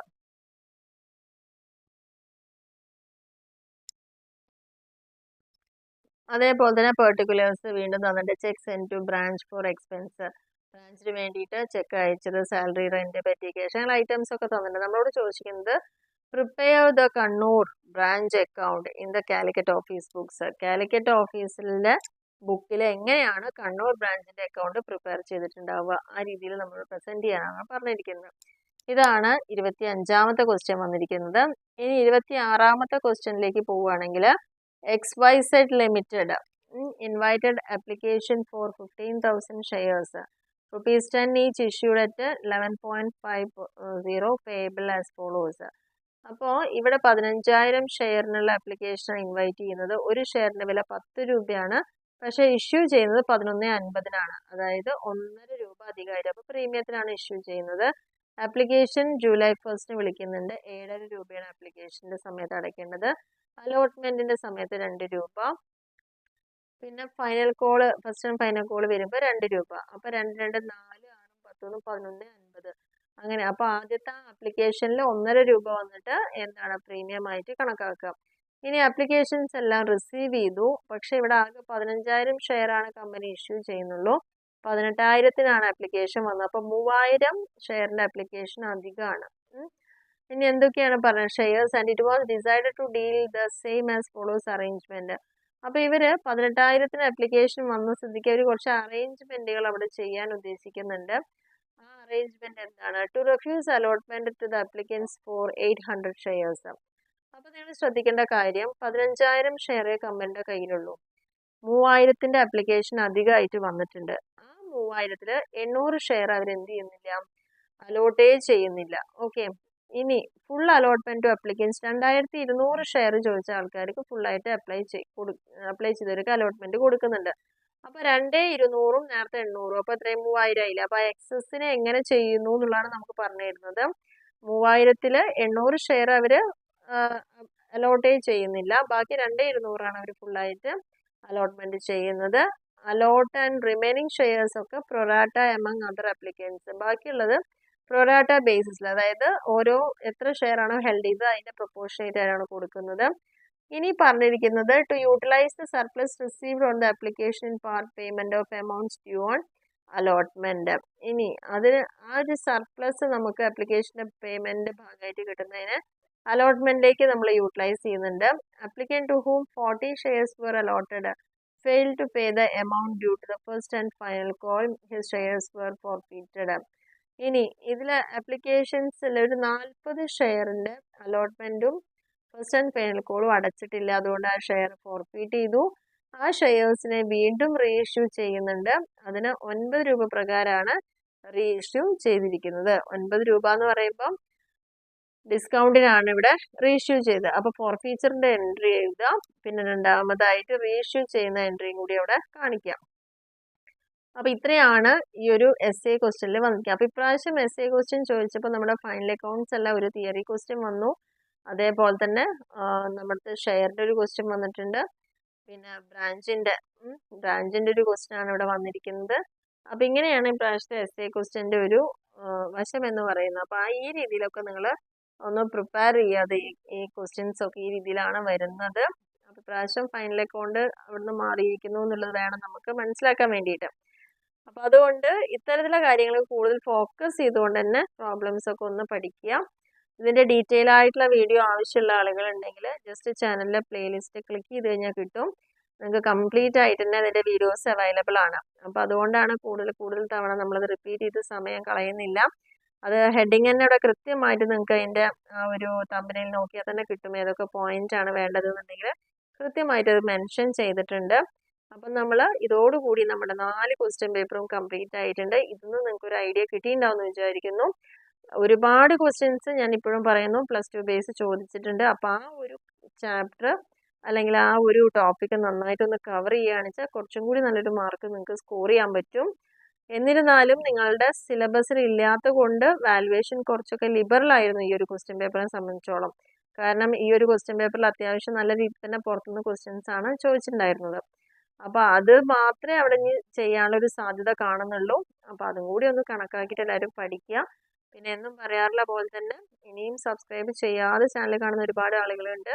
മാക്സിമം സബ്സ്ക്രൈബ് ചെയ്യാം. അതേപോലെ തന്നെ നിങ്ങളുടെ കമൻസൊക്കെ അറിയിക്കുക, മെസ്സേജ് ചെയ്യുക, ലൈക്ക് ചെയ്യാനൊന്നും മറക്കരുത്. ഇത് നിങ്ങൾക്ക് ഈ വീഡിയോ ഇഷ്ടപ്പെടുകയാണെങ്കിൽ ലൈക്ക് ചെയ്യാനും കമൻറ്റ് ചെയ്യാനും നിങ്ങളുടെ ഫ്രണ്ട്സിലേക്കൊക്കെ ഒന്ന് ഷെയർ ചെയ്ത് കൊടുക്കാനും മറക്കരുത്. സപ്പോർട്ട് ചെയ്യാം. അപ്പോൾ നിങ്ങൾക്ക് ക്വസ്റ്റ്യൻ പേപ്പർ കറക്റ്റായിട്ട് ഒന്നുകൂടി കാണണമെന്നുണ്ടെങ്കിൽ അത് കൃത്യമായിട്ട് കമ്മ്യൂണിറ്റിയിൽ പോസ്റ്റ് ചെയ്യുന്നുണ്ട്, ചാനലിൻ്റെ കമ്മ്യൂണിറ്റിയിൽ പോസ്റ്റ് ചെയ്യുന്നുണ്ട്. അതേപോലെ തന്നെ നിങ്ങൾക്ക് ഡ്രൈവ് ഒന്നും ഇത് ആക്സസ് ചെയ്യാവുന്നതാണ്. അപ്പോൾ ഓരോ വീഡിയോസിന് താഴെ അതിൻ്റെ ഡിസ്ക്രിപ്ഷൻ ബോക്സിൽ ലിങ്ക് പ്രൊവൈഡ് ചെയ്യുന്നുണ്ട്. അപ്പോൾ അതുകൂടി നിങ്ങളൊന്ന് നോക്കുക. പിന്നെ വേണ്ട ആളുകൾക്ക് ഡീറ്റെയിൽ ആയിട്ട് നോക്കണം എന്നുള്ളവർക്ക് വീഡിയോസിൻ്റെ പ്ലേലിസ്റ്റും കൂടി അതിലേക്ക് നൽകാം. അപ്പോൾ ഈ ഒരു പറഞ്ഞ കാര്യങ്ങളെ ബേസ് ചെയ്തുകൊണ്ട് കൃത്യമായിട്ട് ഒന്ന് ഫോക്കസ് ചെയ്ത് പഠിക്കുക. ഇനി അതേപോലെ തന്നെ നമ്മൾ എക്സാം ആവുന്നവരേക്ക് ഇനി ഓരോ ചാപ്റ്റർ വൈസും പറ്റാവുന്ന ഇമ്പോർട്ടൻറ്റ് പ്രോബ്ലംസ് കൂടി ഒന്ന് എക്സ്പ്ലെയിൻ ചെയ്തു തരാം. അതായത് 11-ാം തീയതിയാണല്ലോ എക്സാം വരുന്നത്. അപ്പോൾ ആ ഒരു സമയം വരേക്ക് ഇതിൻ്റെ ഒരു എക്സ്പെക്റ്റഡ് ക്വസ്റ്റ്യൻസും ഇമ്പോർട്ടൻറ്റ് ക്വസ്റ്റ്യൻസും ഒക്കെ ഒന്നുകൂടി നമുക്ക് ഡിസ്കസ് ചെയ്യാം. Okay, thank you.